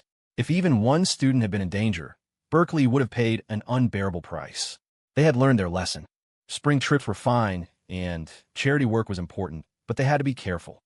They couldn't afford another incident. Alex and Miss Sullivan couldn't help but laugh. That was a natural disaster. A freak storm that caused a flash flood and mudslides. That kind of thing happens once in a blue moon. What are the odds of it happening 2 years in a row? Hearing this, the department head thought for a moment and agreed. He smiled, relieved, and started putting the items away. You're right. This isn't a movie. How unlucky would you have to be to get hit by a natural disaster twice? It's not like we have a trouble magnet with us, who brings disaster wherever he goes. That only happens in cartoons. Ha ha. His laughter hadn't faded when a certain key phrase struck a nerve with the advisor couple. Their eyes twitched. They exchanged a look. Then, to the utter confusion of the department head, they decisively took the supplies he was putting away. Let's leave the lifeboat, Alex said. But we'll take the rest. You can never be too prepared. Winter was over. The March sun was bright and warm. For this trip, Leo and Claire left Reasonable the parrot at home in Mr. Chin's care. They didn't take the Maybach either, leaving May to keep Amy the scooter company in the yard of the LNS house. The rest of the single slaughterhouse crew did the same. No one drove. They all piled onto the charter bus with the rest of their classmates.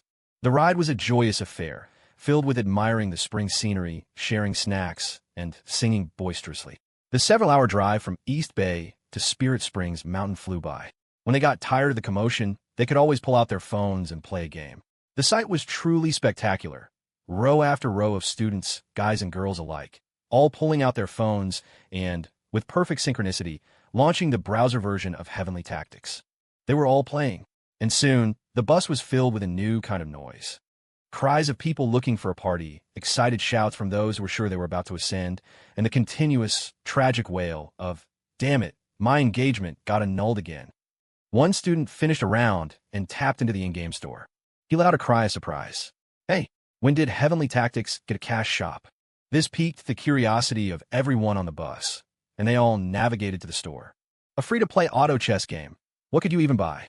The next second, their eyes were dazzled by the array of items. There were little cultivators, evolved from the Little Legends concept. There were board skins, animated emotes, a prize wheel, a crystal currency with a pity system. Everyone was stunned. When they recovered, it was the girls who shrieked with excitement first. "Whoa, this skin is so pretty." There's no need to detail what happened next. The sound of successful transaction notifications pinged throughout the bus. In the back, the single slaughterhouse crew all shot sidelong glances at a certain handsome young man. Leo remained perfectly composed. "What are you looking at me for? It's a free game. You don't have to buy anything to play. It's completely voluntary." Marco was beside himself with grief. "You're a monster, a complete con artist. Your heart is black as night." He didn't want to spend money. But damn it, those skins in the store were just so cool. The others were also struggling to control their wallets, grinding their teeth at Leo's predatory scheme. The girls from room 205 turned to Claire to lodge a formal complaint. "Claire, you have to do something about your man. He's gone crazy with greed." Claire laughed, unable to resist her friend's pleas. She was about to give her boyfriend a symbolic scolding. But in the next second, Leo leaned in conspiratorially, his voice a low whisper in her ear. "Everything I earn is yours. I'm saving up for our wedding." A woman in love is defenseless against such words. Claire's eyes lit up. She turned to her roommates. "You guys should spend a little more. Just think of it as an early wedding gift." Molly, Jade, and Quinn. The bus arrived in Spirit Springs town at noon. The village up on the mountain couldn't house so many students, so everyone disembarked in town to check into inns, just like last time. Leo and his friends, being seasoned veterans, made a beeline for the Urgene Inn. The familiar front desk. The familiar Uncle Urgene, wearing flip-flops, his feet propped up as he flipped through a men's magazine. Seeing the single slaughterhouse crew, Uncle Urgene beamed and greeted them warmly. Without missing a beat, he slapped several key cards onto the counter. "You two, one room. You two, one room. You two. Hey, your couple now? You get a room too. New couples get the hot spring suite." The Chin family's love radar was still in perfect working order. In the blink of an eye, he had assigned rooms to Leo and Claire, Leon and Molly, and Quinn and Marco. Finally, Uncle Urgene's gaze fell on Dylan and Jade. He studied them carefully. He decisively issued the last two key cards. "You two still get separate rooms. One at this end of the hall, one at the other." After settling their luggage at the inn, the single slaughterhouse crew went out to meet up with their classmates. They had just finished assembling under the direction of their advisors, Alex and Ms. Sullivan, and were loudly debating where to go for lunch when they heard the sputtering roar of engines from the end of the street. They turned, stunned, and were met with a delightful surprise. The village chief from Pending Village was leading a convoy of villagers, driving their diesel trikes down the road like a cavalry charge. Alex and Ms. Sullivan were just as surprised. They had given the village a heads up, but they hadn't specified their exact arrival time. When they went to ask, the old village chief just waved a hand magnanimously. "What's the big deal? Nothing happens in a 20-mile radius of that mountain without us hearing about it. We spotted your bus the second it entered town." He said it like he was the leader of a gang of highwaymen, which, given his bold and commanding presence, wasn't far off the mark. They had gotten the news and immediately driven down from the mountain, intent on bringing the students up for a lunch that was already prepared. When in Rome, the hosts were so enthusiastic that to refuse would have felt rude. Most of the students had been here last year and had forged a bond of shared hardship with the villagers. They didn't stand on ceremony, laughing and joking as they climbed into the back of the utility carts. They didn't forget to take out their phones for selfies, boasting to the few first-timers with them. "Last year, during the flood, this is how we got down the mountain. Man, the floodwaters were chasing us from behind. We were flying in front. We must have been going 180 miles an hour. The newcomers were completely baffled. 180 miles an hour? On a mountain road? In a diesel trike? During a rainstorm? Did they free fall down the mountain? When faced with skeptical looks, the storyteller just slapped his chest confidently. That's nothing. You should have seen Clare, sterling flooring it in her Maybach, driving up the mountain against the flood. Holy crap, that scene was legendary. If you didn't see it with your own eyes, you missed out for life. You should go check out their happiness page later. The videos are insane. The subjects of this tall tale, the legendary couple themselves, were currently sitting in the back of the village chief's trike. The old man was as bold and straightforward as ever, and his driving style was just as fiery. He stomped on the gas, and the trike shot past the other villagers, taking a commanding lead. The breakneck pace almost made Leo and Claire feel like they were riding with Quinn, the goddess of driving. Of course, there was a difference. One was a thrilling race against death. The other was just death. The village chief drove fast, but his handling on the winding mountain roads was steady. The couple in the back quickly grew accustomed to the speed, holding onto the handrails and casually taking in the scenery. Last summer, the road had been mostly paved. Now, the entire path seemed to be complete, with several new, neat little stone-paved trails branching off. When they asked the chief about it, he let out a hearty laugh. You bet. We finished it all in the last 6 months. The government supported us. Good leaders they are with good hearts. And it's not just the road. You know our Hope School was rebuilt, right? But that's not all. Leaders from the county came to inspect it and said the mountain was too small, that kids from other villages couldn't all fit. So they planned 2 new elementary and middle schools down in the town. They even arranged for school buses. From now on, the kids from all around won't have to trek up and down the mountain. They could just ride the bus to school. And the teachers are all coming from the county, even the city. It's all taken care of. Leo and Claire nodded, involuntary smiles spreading across their faces.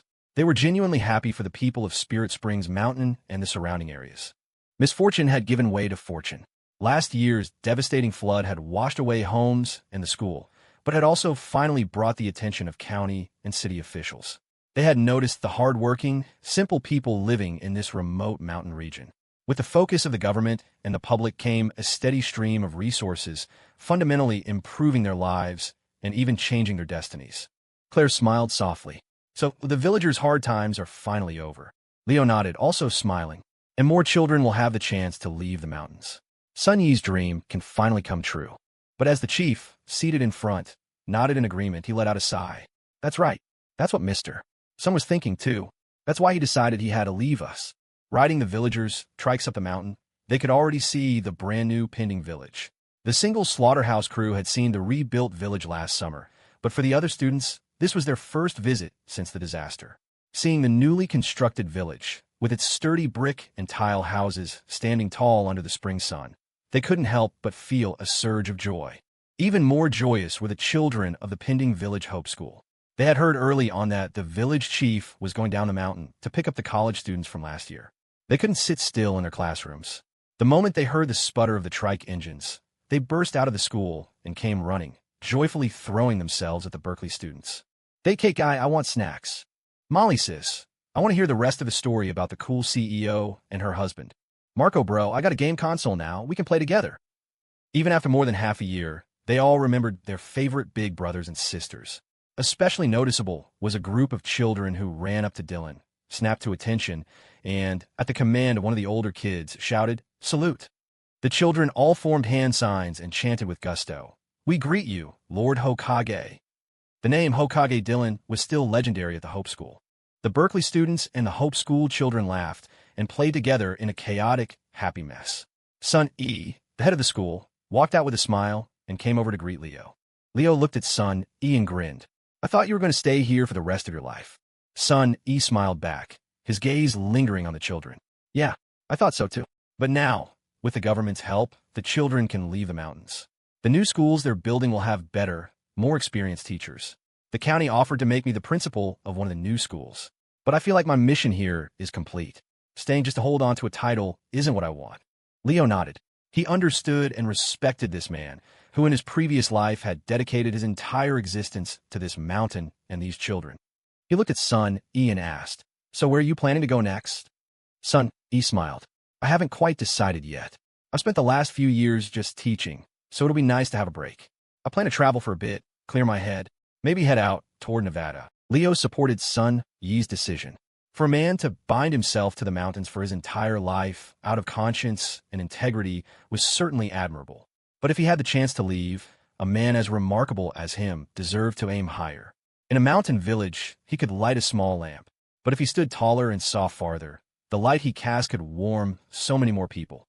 Taking some time off to travel before deciding what to do next was a good idea. Leo just hadn't expected the coincidence of Sun Yi choosing Nevada as his destination. By his own account, he was drawn to the vast landscapes of the West.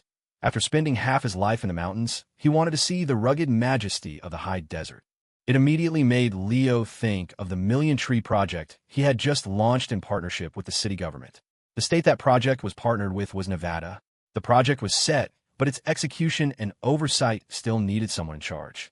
Leo had been mulling over candidates, but looking at Sun Yi now, he suddenly had an idea. In terms of ability, integrity, and sense of responsibility, this man, a future recipient of the state's highest honors in his past life, was without a doubt the perfect choice. Though the thought had crossed his mind, Leo didn't rush to tell him. The man was going on vacation. There would be time to talk later, but the decision was already taking root in his mind, and the more he looked at Sun Yi, the more perfect for the job he seemed. It got to the point where Sun Yi started feeling a bit uneasy under his gaze. What was going on? Why did he feel like he was being sized up for a job? Lunch was served in the newly rebuilt Hope School. The village chief and the other villagers brought over steaming, bountiful dishes they had prepared at home. The school's new, large cafeteria was set up with 3 long tables, filled to the brim. The Berkeley students sat side by side with the Hope School children, their camaraderie seamless. The village chief, his face glowing, stood up with a glass in his hand. "All right, everyone, I'll start with a toast. You are all honored guests of our village. We went through hell together last year, so you're family. Words are cheap, so it's all in the drink. Bottoms up." He threw his head back and drained his glass. The villagers roared in response, clinking their bowls together. The Berkeley students followed suit, raising their glasses and even chugging from bottles. Even the children at the Hope School raised their juice bottles with gusto, chugging them down. The scene was magnificent. It looked less like a school charity lunch and more like a feast for a band of Viking raiders. It was raw, fierce, and full of spirit. The feast began in earnest. The simple, hearty food was delicious, and everyone ate with gusto. The Berkeley students frequently challenged the villagers to toasts, their boisterousness earning cheers and applause. Soon, everyone was pleasantly tipsy, and the atmosphere grew even warmer. They talked about last year's flood, not with lingering fear, but with a sense of bold pride, each one slapping their chest and boasting about their own heroic exploits in the face of disaster. The tales grew taller and taller, until they were just short of claiming they had sneezed the flood away. The more they drank, the more they bonded. Marco, after a round of drinks with the villagers, stumbled back over to the kids' table. His speech slurred as he grandly declared, "Don't you worry. Even if Mr. Sun leaves in a few days, you still have us. We'll come visit you all the time. We'll teach your classes." His tone was impossibly heroic. The next second, he was met with the blank stares of a group of 7- and 8-year-olds. "Mr. Sun is leaving in a few days?" Marco froze. "Huh." Chun Erwa and Zhang Lily, the oldest of the children, rushed over, whispering urgently, "We haven't told everyone yet. The youngest ones don't know he's leaving so soon." Marco, a case study in how to put your foot in your mouth. Trembling, he turned back to the group of small children. Their eyes were already welling up with tears. "Mr. Sun is leaving." A chorus of wails erupted, sending the entire table into a frenzy of panicked comforting. Quinn, leading the charge, descended upon her boyfriend with a posse of classmates and delivered a sound beating. "You idiot! I told you to keep your mouth shut. I told you." They left a half-dead Marco on the floor and turned to console the crying children. It's okay. Your big brother Marco is dead now. Dead people's words don't count. There, don't cry." After lunch was nap time. The older kids like Chun Erwa and Zhang Lily took the younger ones for a rest. Those who didn't want to sleep gathered excitedly around the Berkeley students, begging for stories and games. The college students happily obliged. Leo and Clare had been helping wash dishes in the kitchen and now walked out. They looked at the scene in the schoolyard, big kids and little kids playing together, a picture of warmth and harmony under the spring sun. It warmed their hearts. Claire smiled softly. "This is so nice." Leo smiled and nodded. It was a sight you could never get tired of. In the afternoon, the Hope School had classes. When the bell rang at the end of the day, the The children eagerly slung their backpacks on and rushed out of the classrooms. They grabbed the hands of the Berkeley students, clamoring to take them to the hot springs. The girls' eyes lit up. The boys' eyes lit up like light bulbs. Hell yeah, the hot springs. Unfortunately, they soon learned that the hot springs were now strictly divided into men's and women's sections, and they were quite far apart. The girls didn't mind, but the boys were crestfallen, as if they had just lost $1 million. Still, they were here. They had missed out last year, so they had to experience it this year. With the children as their enthusiastic guides, they set off toward the springs in the woods. It was supposed to be a well-behaved, gender-segregated affair, but some people were still hoping for a little mischief. For instance, a certain legendary couple. They exchanged a look, remembering the secret little hot spring the village chief had told them about last summer. A smile played on their lips. They were just about to head that way when they spotted another pair of sneaky figures breaking away from the main group. They ran right into each other. Quinn and Marco jumped, flustered. Hey, you guys are here too? Haha, what a coincidence. We were just out for a walk, getting some fresh air. They were terrible liars. It was obvious to Leo and Claire that this pair had also gotten intel on the private spot and were sneaking off to enjoy it. The couple exchanged another look. They decided to be generous this time. They smiled and said they were heading back, telling Quinn and Marco to enjoy their walk. Quinn and Marco looked as if they'd been granted a pardon. Relieved, they immediately turned and hurried toward the small hot spring, so eager they looked like their pants were on fire. As they watched the two retreat, Leo deliberately called out, "Be safe." The couple froze mid-stride. Claire shot her boyfriend an amused, exasperated glance. Then she, too, called out with a sweet smile, "Don't get anyone pregnant." This time, the two nearly stumbled and fell into a ditch. Leo and Claire laughed, high-fiving in victory. Partners in crime. Two peas in a pod. After parting ways with Quinn and Marco, having surrendered the small hot spring, the legendary couple strolled aimlessly back along the mountain path. As they walked, they chatted about how the landscape seemed to have changed after last year's flood. That naturally led to a conversation about that stormy night. Even now, the memory was thrilling. Leo glanced around, spotting a familiar-looking sheer cliff face. He thought for a moment, then snapped his fingers. I think I passed this spot when I was biking down the mountain. Man, it was pitch black and pouring rain. I couldn't see a thing. I hit a steep drop without warning, couldn't react in time, and just went tumbling, bike and all. Ha ha ha. Good thing your husband is a genius. I rolled with it, got back on, and kept going. If I'd hesitated for 2 seconds, the flood would have caught me. A year had passed. He could now brag about it to his girlfriend without a care in the world. But as Claire listened, her mind drifted. She looked at him, realizing that as dangerous as it was for her to drive the Maybach up the mountain against the flood, her boyfriend's situation, racing down a dark, treacherous path on a bicycle with a flash flood at his heels, was 10 times more perilous. She felt a wave of relief, followed by a surge of retroactive fear. Watching him still boasting with a grin, her heart ached with a dull pain. It was for him. She reached out and gently took his hand. Before he could react, she stood on her tiptoes, moved forward, and pressed her lips to his, softly silencing his stream of self-praise. It was a tender, lingering kiss. When they finally parted, Leo glanced around nervously, quickly wiping a faint, glistening thread from his lips. He adopted a righteous tone. Hey, what was that for? Claire raised an eyebrow, a radiant smile on her face. A reward for my husband being so smart and resourceful that night, for cheating death. Leo blinked. Then his heart stirred, and he leaned in conspiratorially. Well, could I get a few more awards? For example, he whispered in her ear, a string of suggestions that were positively redacted for decency's sake. But Claire's expression didn't change. She simply gave him a soft, sidelong glance, her eyes filled with a seductive charm. All right, tonight. One word. It sent Leo's blood rushing to his head. Why wasn't night already? Why wasn't the sky dark?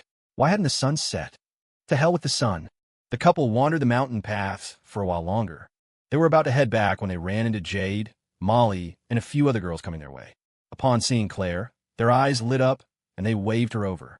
Claire, come with us. We heard the women's hot spring is amazing for your skin. It's like a beauty treatment.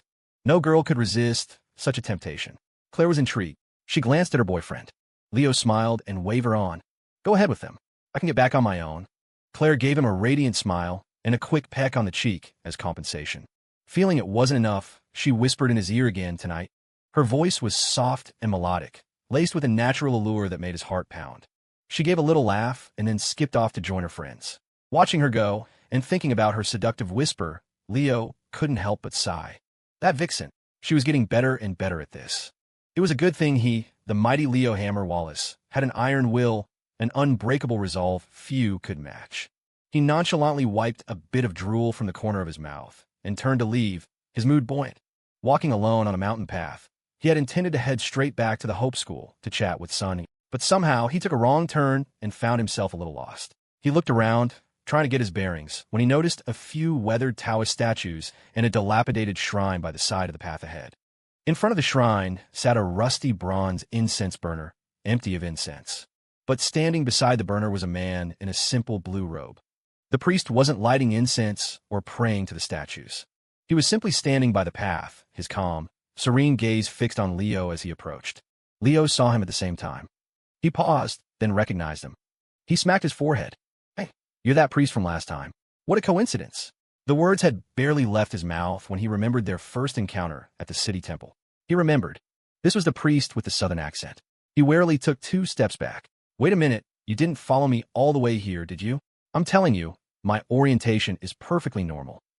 Despite this declaration, the middle-aged priest remained unfazed by the nonsensical assault this time. He smiled faintly. "You misunderstand, benefactor. Our meeting is merely fate. Since we are fated to meet, why not join me for a game?" As he spoke, the priest gestured with his hand. Following his gaze, Leo saw that next to the shrine was a chessboard and 2 boxes of stones. The priest's expression was still tranquil. A gentle evening breeze rustled through the mountain forest, causing his blue robes to flutter slightly. He had the air of a transcendent master. Leo thought for a moment. He walked forward with a grin. "Sure, but I only know how to play 5 in a row." 5 in a row was still a game. The priest didn't seem to mind Leo's condition and readily accepted. And so, on a clearing by the mountain path, the two sat across from each other at the ancient wooden board. They picked up the black and white stones and began to play. "So, you're originally from Spirit Springs Town, too? I heard there used to be a sanctuary around here that got washed away by the flood. Don't tell me that was yours." My condolences. By the way, what were you doing at a Buddhist temple last time? Just because your sanctuary got destroyed doesn't mean you can just shack up with the monks. As a priest, you gotta have some professional integrity. You can't just switch religions like that. Hey, look, an airplane. Throughout the game, the blue-robed priest remained serene, his focus entirely on the board. Leo's incessant chatter received no response. After 10 straight games, the priest hadn't lost a single one. Leo, who had tried every trick in the book, distracting, chattering, and surreptitiously pocketing 30 or 40 stones until his pockets jingled, stared at his final defeat. He looked up at the priest, his face a mask of solemn respect. "You're amazing. Where did you learn to play like that? Do you take students?" The great Leo Hammer Wallace, a master of the 5 in a row world. He once had a glorious winning streak against a 73-year-old man, battling for hundreds of games and averaging 4 stolen stones per match. But in these 10 games by the mountain path, despite his nonstop chatter and having pocketed 30 to 40 stones, he had lost every single time. It wasn't just because his opponent's skill was profound. More importantly, even though he had swiped 3 to 5 stones from the board in every game, filling his pockets until they rattled, the number of stones on the board and in the boxes miraculously never decreased by even 1. Everything was as it should be. As the sun set, bathing the mountainside in the light of the evening glow, the blue-robed priest before the chessboard remained calm and serene. But the twilight cast his thin face in an inscrutable, profound light. Hearing Leo's praise, the priest's expression didn't change. His gaze fell upon the final board state, and he spoke softly. The first step was wrong. No matter how you play the rest, a victory is impossible to achieve. With his words, the priest waved his sleeve, clearing the board. He then reached out with his slender fingers, picked up a black stone, and placed it on the board. Then a second, a third, a fourth. When 10 black and white stones had been placed, each one occupied the exact spot where Leo had placed his first stone in each of the 10 games. The 10 stones on the board formed an ordinary, unremarkable pattern. It revealed no obvious strategy, yet a mysterious, esoteric energy seemed to flow between them. The sky was now filled with the evening glow. The mountain forest swayed in the wind, whispering softly. A butterfly drifted by, landing lightly on the chessboard, where it sat perfectly still. The soft light seemed to paint its wings in magnificent colors. The wings trembled slightly. As they moved, the light shimmered like a dream, as if worlds were being born and dying within them. making it impossible to distinguish reality from illusion. The priest spoke softly. Zhuangzi dreamed he was a butterfly, or the butterfly dreamed it was Zhuangzi. One is a dream, the other is not. A joyful encounter in a moment. How can it last? The priest looked up at Leo, his eyes filled with a clear wisdom and a faint pity. A decision must be made. The words were cryptic, but as Leo met the priest's gaze, his mind inexplicably shuddered. He looked at the black and white stones, at the colorful butterfly, and for a moment he was lost in a trance. Then a ray of twilight fell upon him, reflecting a faintly sharp light. It snapped him back to his senses. He instinctively looked down. It was a small tag, hanging from a red cord around his neck. The red cord was the good luck charm they had gotten from the old stone chapel on Serenity Peak. Originally, they had split it into 2 threads of destiny worn on their wrists. But after their trip to the Orchard of Fate Temple in Clear Creek, Clare had combined her thread with the platinum ring pendant he had given her for her birthday and worn it as a necklace. Later, while browsing a small shop on the commercial street near campus, she had an idea and bought a small metal tag for him, tying his thread of destiny to it, so he could wear it around his neck, too. She said it was a better match that way. Now, as Leo looked down, the metal tag hung against his chest, reflecting the magnificent light of the sunset. In the metallic gleam, he could see the delicate words his girlfriend had personally engraved on it. Property of Clare Sterling. The delicate words on the tag. They carried a rare, playful arrogance and an undisguised, authoritative declaration of ownership. Leo couldn't help but smile. At that moment, his thoughts returned, shaking off the daze and finding clarity. He looked up. He grinned at the middle-aged priest across the board. Sorry, that was a little too deep for me.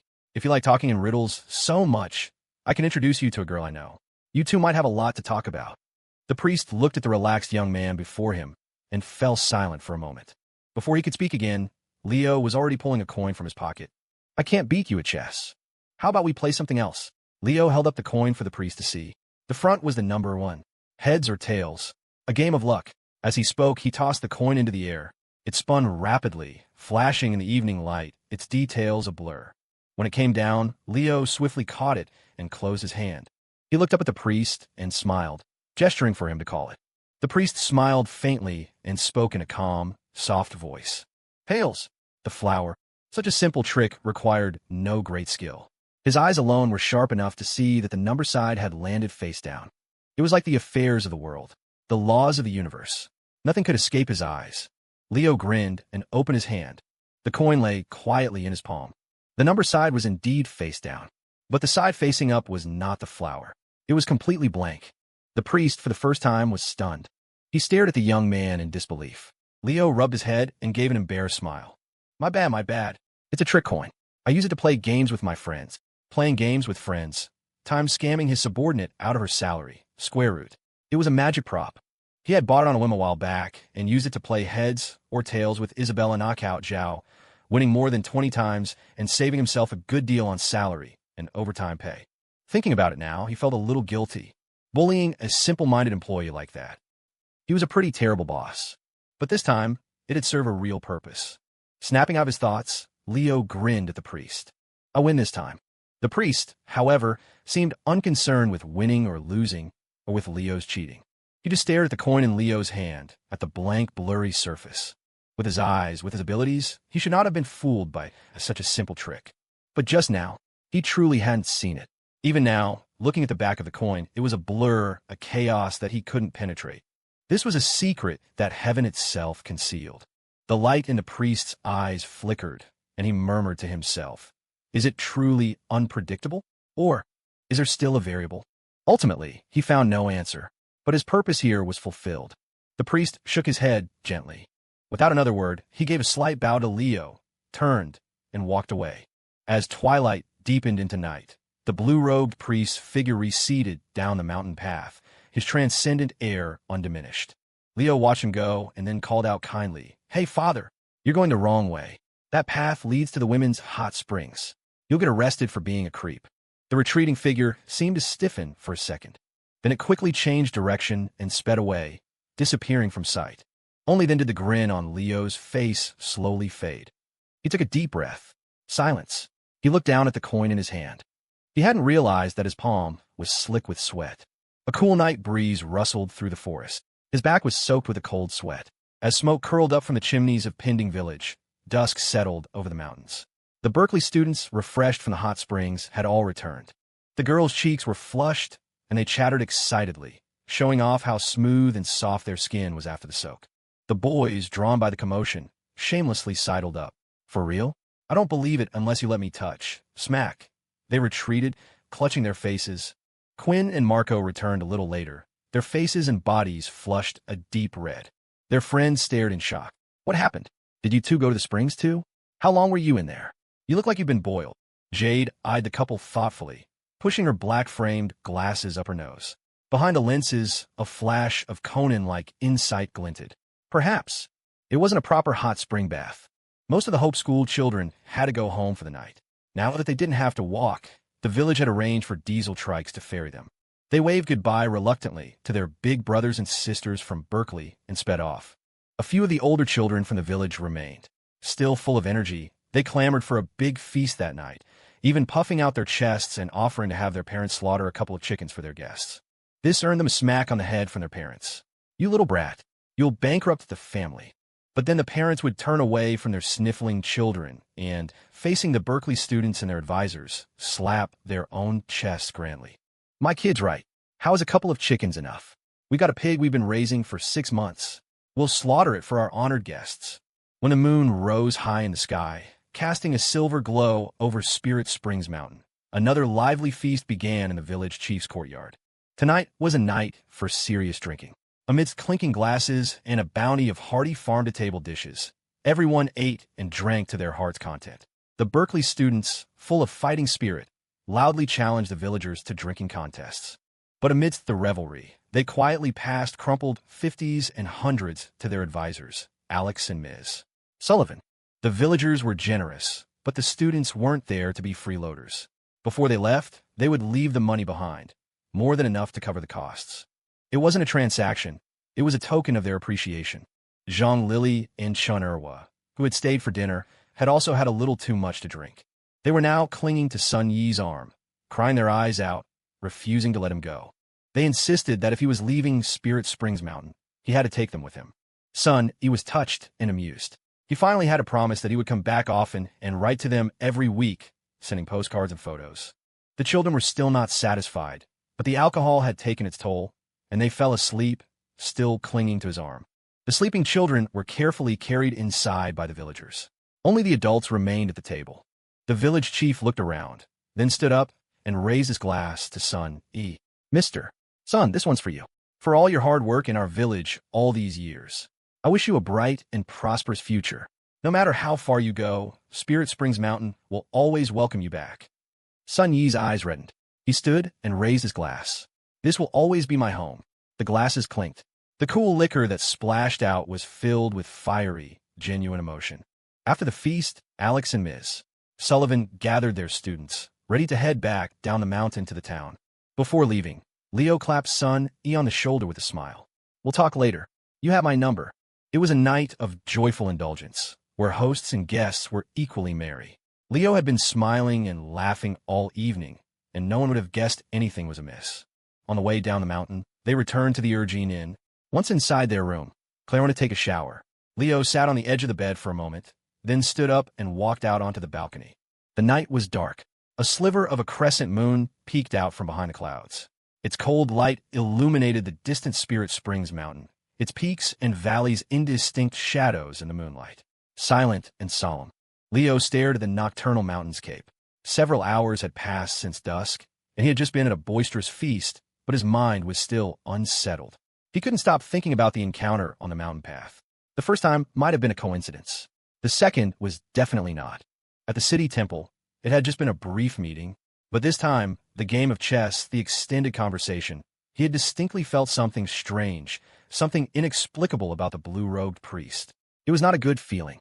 It didn't seem like the man wished him ill, but for some reason, he felt a sense of unease and wariness. The cryptic, otherworldly things the man had said shouldn't have mattered. But the look in his eyes, it was so serene, yet so clear and piercing, as if it could see through every secret he held, leaving him nowhere to hide. It wasn't just his identity as the CSO of Happiness, or his other various roles. It felt like even his deepest secret, his very origin, was laid bare before those eyes. When the priest mentioned the story of Zhuangzi dreaming of a butterfly, when that butterfly had suddenly landed on the board, its wings shimmering in the twilight, he had almost lost himself in a trance. It was as if his very soul had been pulled from his body. He vaguely saw images of this life and his past life overlapping, yet distinctly separate. In the end, the priest had left without a backward glance. But Leo still had a nagging feeling that they would meet again, and soon. The moonlight fell on him, illuminating his quiet, pensive figure. The sound of the shower from inside the room had stopped. Light footsteps approached, and Clare, wrapped in a simple, thin bathrobe, emerged onto the balcony. She came to his side. She keenly sensed his strange mood and looked at him with concern. Leo shook himself from his thoughts and smiled, waving a hand. "It's nothing." He looked at her bright, beautiful face, like a lotus flower emerging from water, shrouded in a faint mist. She was so beautiful, it seemed unreal. Leo reached out and poked her cheek. The touch was soft, smooth, and real. It wasn't a dream. Leo let out a soft sigh of relief. Nothing else mattered, as long as the woman before him was real. He looked up in her slightly puzzled eyes. Leo's brow furrowed again. He wasn't sure. He needed to conduct further tests. He poked her soft cheek again. Then, in the spirit of rigorous scientific inquiry, he proceeded to poke her delicate earlobe. Then, with unyielding persistence, her long, slender neck. And then her smack. A crisp, loud slap. It was accompanied by Claire's mortified shriek. "You giant pervert! Are you trying to die?" Leo winced, pulling his hand back. It hurt. Confirmed. Not a dream. The 2-day spring trip came to an end. After bidding farewell to the hospitable villagers and the reluctant children of the Hope School, everyone boarded the bus back to East Bay. Upon their return, a mountain of work awaited them. At Mako Entertainment, Heavenly Tactics, which had been online for less than a month, continued its explosive growth. The introduction of the cash shop had an impact that far exceeded the expectations of every industry expert. It was a free game. You could have a full experience without spending a dime. Yet the skins, boards, emotes, and little cultivator models in the store had ignited a frenzy among millions of players. One limited edition skin, the legendary Little Fairy Doctor, sold over 120,000 units within 24 hours of its release. At a price of $7.99, that single skin generated nearly $1 million in revenue for the game. Their competitors, even those who specialized in pay-to-win mobile games, were left dumbfounded. Holy crap, you can make money like that. Are people insane? It turned out that free was, indeed, the most expensive. Heavenly Tactics and the previous battle through the Heavens browser game targeted different demographics. The browser game relied on wealthy, middle-aged business owners who would drop thousands of dollars at a time. A server of 1,000 players could be sustained by just 3 or 4 of these whales. Heavenly Tactics, however, was aimed at the vast population of young students, especially female players. The amount each person spent didn't have to be high, $10 or $20 here and there, but the sheer volume was immense. The game had successfully tapped into the purchasing power of female gamers. If you could get a beautiful in-game skin for the price of a lipstick or half a bottle of makeup, what was that little bit of money? It was a steal. Moreover, a large female player base attracted more male players.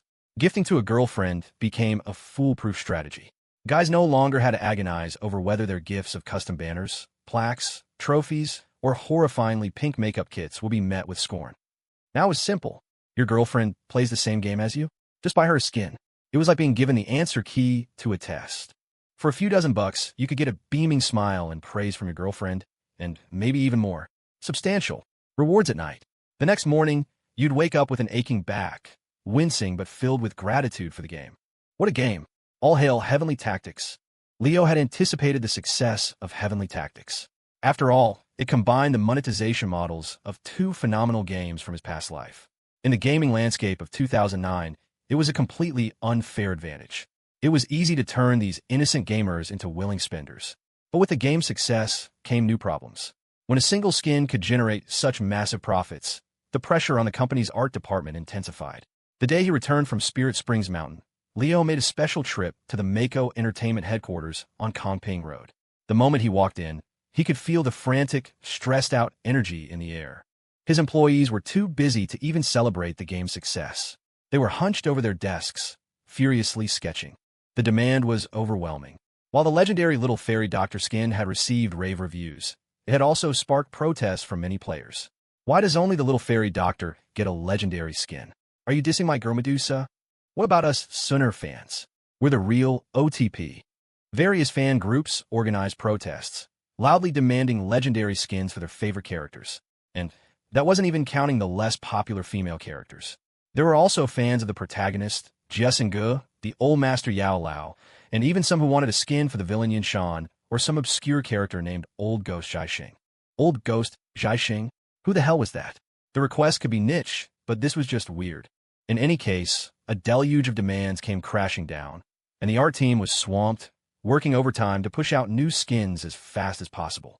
The one suffering the most was the head of the art department, Isabella Knockout Zhao, or perhaps she was suffering and loving it. When Leo arrived, he saw Isabella sitting at her corner desk, the familiar fertilizer bag perched on her head as she worked tirelessly. She was muttering to herself as she sketched. This isn't right. I have to change it. Ugh, no, if I change it, it'll be too pretty, and I'll have to spend money on it. Okay, I'll make it a little uglier. No, I can't. It's too ugly. I have to do another version. Leo, standing nearby, was completely baffled. He turned to Yvonne Moreau, who had walked over. Is your mentor having a psychotic break? Yvonne glanced at Isabella and answered succinctly, she's gotten addicted to heavenly tactics. That explained everything. When the game launched, everyone at the company had eagerly tried it out. Isabella, not wanting to be left out, had reluctantly played a couple of rounds. She had come in last place every single time, her in-game engagement annulled by nailing Yinran countless times. Furious, she had abandoned Garden Grab and thrown herself headfirst into the auto chess rabbit hole. A few days ago, when the cash shop went live, Isabella had remembered her bold declaration. A mere free-to-play game could never trick a single cent out of her. But she couldn't resist opening the store just to admire her own work. The more she looked, the more she liked it. She bought one skin to support herself. Then she looked at the others, liked them too, and bought another. In the end, she had bought every single skin she had designed. When she came to her senses, she was horrified to find her wallet empty. Devastated, she swore never to spend another dime. But then again, the skins she designed were just so beautiful. She couldn't resist buying each new one, and then she'd regret it all over again. So now she was trapped in a vicious cycle. One part of her, pained by her empty wallet, wanted to introduce flaws into her next design to curb her spending habits. The other part, the professional with artistic integrity, couldn't bring herself to do it. The harder she worked, the more successful her designs were. The more successful they were, the more money she spent. Leo finally understood. He looked at his company's #1 workhorse with a new level of respect. This is true vertical integration. She's her own best customer. Having such a capable employee was, of course, a good thing for any conscientious capitalist.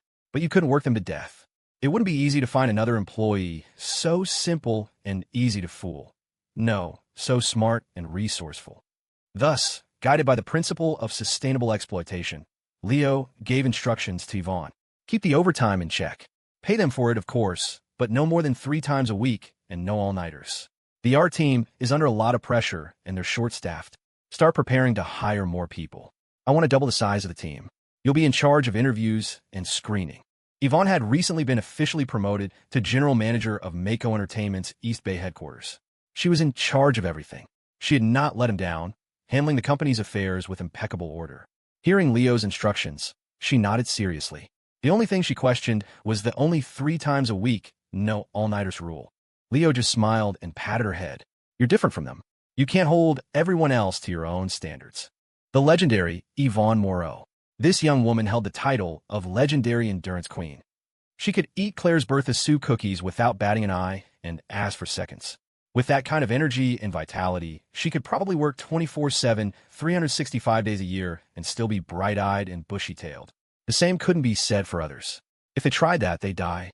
Since they were on the topic of hiring, Leo reminded Yvonne to put out feelers for new talent for the tech team as well. He had nearly exhausted the supply of talent from the Berkeley Game Development Club. The club's president, Kin Zhou, apparently had a crush on Hannah Ling. So, with the temptation of 3 of Hannah's glamour shots, Leo had managed to get him to sign a long-term partnership agreement. From now on, the Berkeley Game Dev Club would be a steady pipeline of talent from Mako Entertainment. A freshman would join the club one day and be tricked into signing their life away to Mako the next. Not that it was a bad deal. They would be pleasantly surprised by the excellent pay and the ridiculously attractive female department heads. But one club wasn't enough. Leo decided he would talk to the HR and tech departments at Happy Nest and have them help with recruitment. Recently, with the explosive success of Heavenly Tactics, half the profits were going to Happy Nest. He had heard that those bastards in their logistics department had even used the money to buy several new game consoles and coffee machines for the office. Just thinking about it made him mad. He had to put them to work. Why couldn't they be more like Isabella? His thoughts turned back to his star employee. The more he looked at Isabella with her fertilizer bag hat, the more he liked her. What a great employee. She needed to be protected and encouraged. He walked over to her with a warm smile. Isabella, don't work too hard. Take a break. How about we play a little game? As he spoke, the trick coin from his pocket made its appearance. The other team members couldn't bear to watch and turned their heads away. The boss still hadn't let the team lead off the hook. There was also a pile of work waiting at Happy Nest. After leaving Mako Entertainment, Leo hailed a cab to the East Bay Global Financial Center. It was the weekend, so the office building was mostly empty. He took the elevator to the 61st floor and entered the Happy Nest headquarters. A few dedicated employees were working overtime. When they saw their CSO, they greeted him with fawning smiles and rushed to get him tea, presenting it with shifty eyes. Mr. Wallace, try this. It's the good stuff. Leo took the cup and had a sip. It was pretty good. Not bad, he said. Then, just as the employee's face lit up, he added, You're on bathroom duty next week. He then ignored the devastated employee and walked away with his tea. Shameless sycophants. Did they really think he wouldn't recognize the tea as the same expensive stuff that had been stolen from him last time? Try to pull a fast one on him. They still had a lot to learn. A week of scrubbing toilets. A small lesson. He pushed open the door to the CEO's office. David Chung was in a meeting with several department heads. Seeing Leo, he gestured for him to find a seat, then continued the discussion. Leo sat down and listened in. They were planning Happy Nest's upcoming one-year anniversary. The timing was right. The site had launched last March. According to David's plan, they would run a series of promotions to drive traffic and hopefully break the 200 million user mark on the anniversary. After a brainstorm, they settled on hosting the second annual East Bay Comic and Anime Fest. The plan was already in motion. Once the decision was made, all eyes in the room turned to Leo. He waved a hand. Why are you looking at me? You guys decide. I have no objections. The company's CSO was only responsible for the grand strategy. The specifics were for the employees to handle.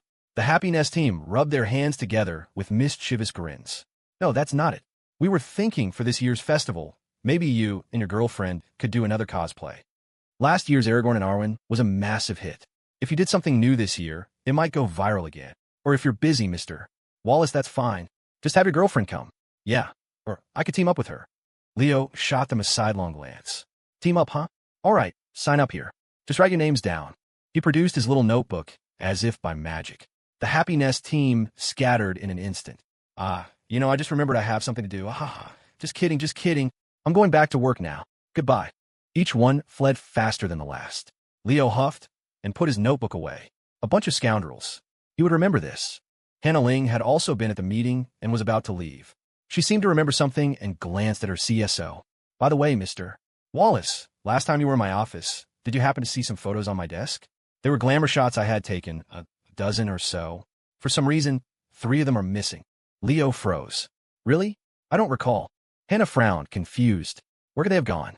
They were definitely there when you came in my office last time. She was about to ask more, but Leo had already vanished. I just remembered I have something to do. Goodbye. Since he was already busy, he might as well get everything done at once. After leaving the Happy Nest headquarters, the sky was still bright. Leo hailed another cab, this time heading to Chloe Chu's maternity store, Mia's Maternity. He had called ahead and learned that Chloe wasn't at the main store today. She gave him the address of a branch location, which was closer. About 20 minutes later, he arrived. This branch was a storefront in one of East Bay's older districts. The surroundings weren't as upscale as a high-end mall, but the area was full of life and bustling with people. A prominent sign, Mia's Maternity, hung above the newly renovated entrance. There was a promotional stand out front, advertising a grand opening sale and the launch of a new parent-child line of blockhead figures, with a free pair for any purchase over a certain amount. Leo couldn't help but smile. Chloe was a natural at marketing. He pushed open the door and was greeted by another lively scene. Young mothers browsed the shelves enthusiastically. Many who had brought their children were gathered in a conspicuous DIY blockhead activity area, using fluid paints to create their own custom figures. The atmosphere was warm and joyful. Chloe was standing nearby, smiling as she explained the DIY techniques to a few customers. When she saw Leo, her eyes lit up, and she came over to greet him. "You're here. Come on this way. This branch has a break room. I'll make you a coffee." Leo was about to politely decline, but then he heard Chloe mention the imported coffee machine she had bought for the store and the special batch of Guatemalan coffee beans she had sourced. He immediately changed his tune. "Oh, all right then." He had never heard of Guatemalan coffee beans, but they sounded cool. He had to try them. Sitting in the break room, sipping the hot, fragrant coffee, he chatted with Chloe. He didn't even need to ask. The bustling scene at the branch store told him everything. Mia's maternity was thriving. The DIY blockhead model and the launch of the parent-child line had created a massive buzz among the city's mothers. Leo hadn't expected it. His blockhead figures were originally intended for the young student demographic. Now, they had conquered the young mother market first, and mothers had far more purchasing power than students. Their passion for the figures was also astonishing. They bought every new release, righteously claiming it was so their child's toy collection wouldn't be outdone by others. In reality, it was purely to satisfy their own collector's impulse. As Chloe spoke about these things, her face was wreathed in a constant smile. She was even making plans to expand the chain outside of East Bay. Just like Leo's mother, Susan Wallace, she was a true career woman. Leo applauded her success, but also kindly reminded her not to work too hard. Chloe just waved a hand. "I'm just pushing hard for the next 6 months to expand. I'm training staff now. In the fall, when Mia starts elementary school, I'll need to focus more on her. The store managers can handle the daily business then." As a fellow boss, Leo fully agreed with her philosophy. Finally, hearing Mia's name, he remembered he hadn't seen the little girl today. He hadn't seen her, but he had brought something for her. He expertly pulled a brand new first-grade math workbook from his bag and handed it to Chloe. "A gift from Mia. Could you give it to her for me?" When he left Chloe's store, it was nearing evening. Just then his phone rang. It was Captain Shing. Not long ago, there had been a shake-up in the East Bay Police Department. The deputy commissioner and head of criminal investigations for the Jing'an district had been dismissed and investigated. The vacant position was highly coveted. In the end, it had been unexpectedly filled by Captain Shing, formerly of the train station precinct. And rumor had it, he had been handpicked by the city's top cop, Commissioner Evan Grant himself. The news had sent shockwaves through the department, with everyone wondering what kind of connections this Captain Shing had to have caught the commissioner's eye. Even Shing himself was in disbelief, but he vaguely remembered a certain person's meaningful words to him. Later, when he reported to the city headquarters and met his new boss, after a few words of encouragement, the commissioner had casually mentioned, "By the way, I hear you have a bit of a connection with Leo Wallace. That kid, he's something else." It wasn't really a connection. It was more like the relationship between Inspector Lestrade and Sherlock Holmes. But that one sentence revealed a lot, and Captain Shing knew for sure. He had called to invite Leo for a casual dinner. Leo didn't refuse and happily accepted. He took a cab to meet him. They didn't go anywhere fancy, just a small diner where they ordered a few dishes and a couple of beers to celebrate Shing's promotion. Over dinner, Leo mentioned the upcoming second annual comic and anime fest. Last year, the security had been handled by the train station precinct. It was part of their job, but Shing nodded without hesitation, saying that even though he had been promoted, he would make sure his old subordinates gave their full support. Leo smiled, opened a beer, and clinked bottles with him. With business out of the way, they chatted. They didn't have much in common, but Leo was a skilled conversationalist, and Shing had years of stories from his time at the precinct. He also talked about his army days, his time in an elite unit, and the legendary exploits of his old commanding officer, who had won 37 out of 43 military competitions. The losses apparently due to an upset stomach. It was a shame. The meal was enjoyable. As they were getting ready to leave, Shing raised his glass for a final toast. "This one's for you." Though he didn't say it, the toast was for the promotion. But before he could finish, Leo shook his head and stopped him. He raised his own glass with a smile. "No, this one's for you. For all your years of hard work finally paying off. This promotion was earned, and it's perfectly reasonable." Seeing Shing about to protest, Leo cut him off again. Some people wallow in the glitz and glamour of this city. Their uniforms get stained with perfume and liquor. Their dismissal is their own damn fault. "This glass," he said, his voice steady, "is for you and for your future. May you always be filled with vigor, with integrity, and with a righteous fury." The glasses clinked. The words were more intoxicating than the liquor. Shing's face flushed and his heart pounded. He nodded firmly. "Good. I, Shing, will not fail this toast." He drained his glass. They looked at each other and smiled. It was late when they left the diner. He hailed a cab, finally ready to go home. The streets of East Bay were a river of traffic.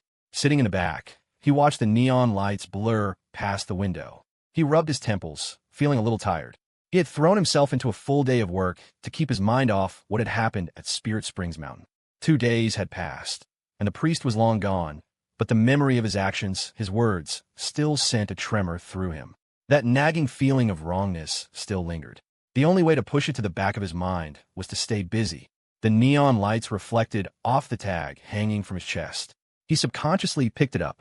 His girlfriend's neat handwriting came into view again, property of Clare Sterling. A small smile touched Leo's lips. He closed his hand around the tag, the feel of it solid and warm. It was a sense of belonging, a firm and solemn declaration of ownership. Just then his phone rang. He looked at the caller ID. Bertha Sue. Claire was probably back at the single slaughterhouse, getting impatient. He looked at the caller ID, then at the tag in his hand, and a playful idea struck him. He answered the phone. Without missing a beat, he said, "Woof." At that exact moment, an unexpectedly familiar female voice came through the line. "Hello, honey." The voices of mother and son sounded at the same time. They fell into each other's ears. Then the air froze, and froze again. It felt like it would stay frozen for all eternity. "Leo." Susan Wallace.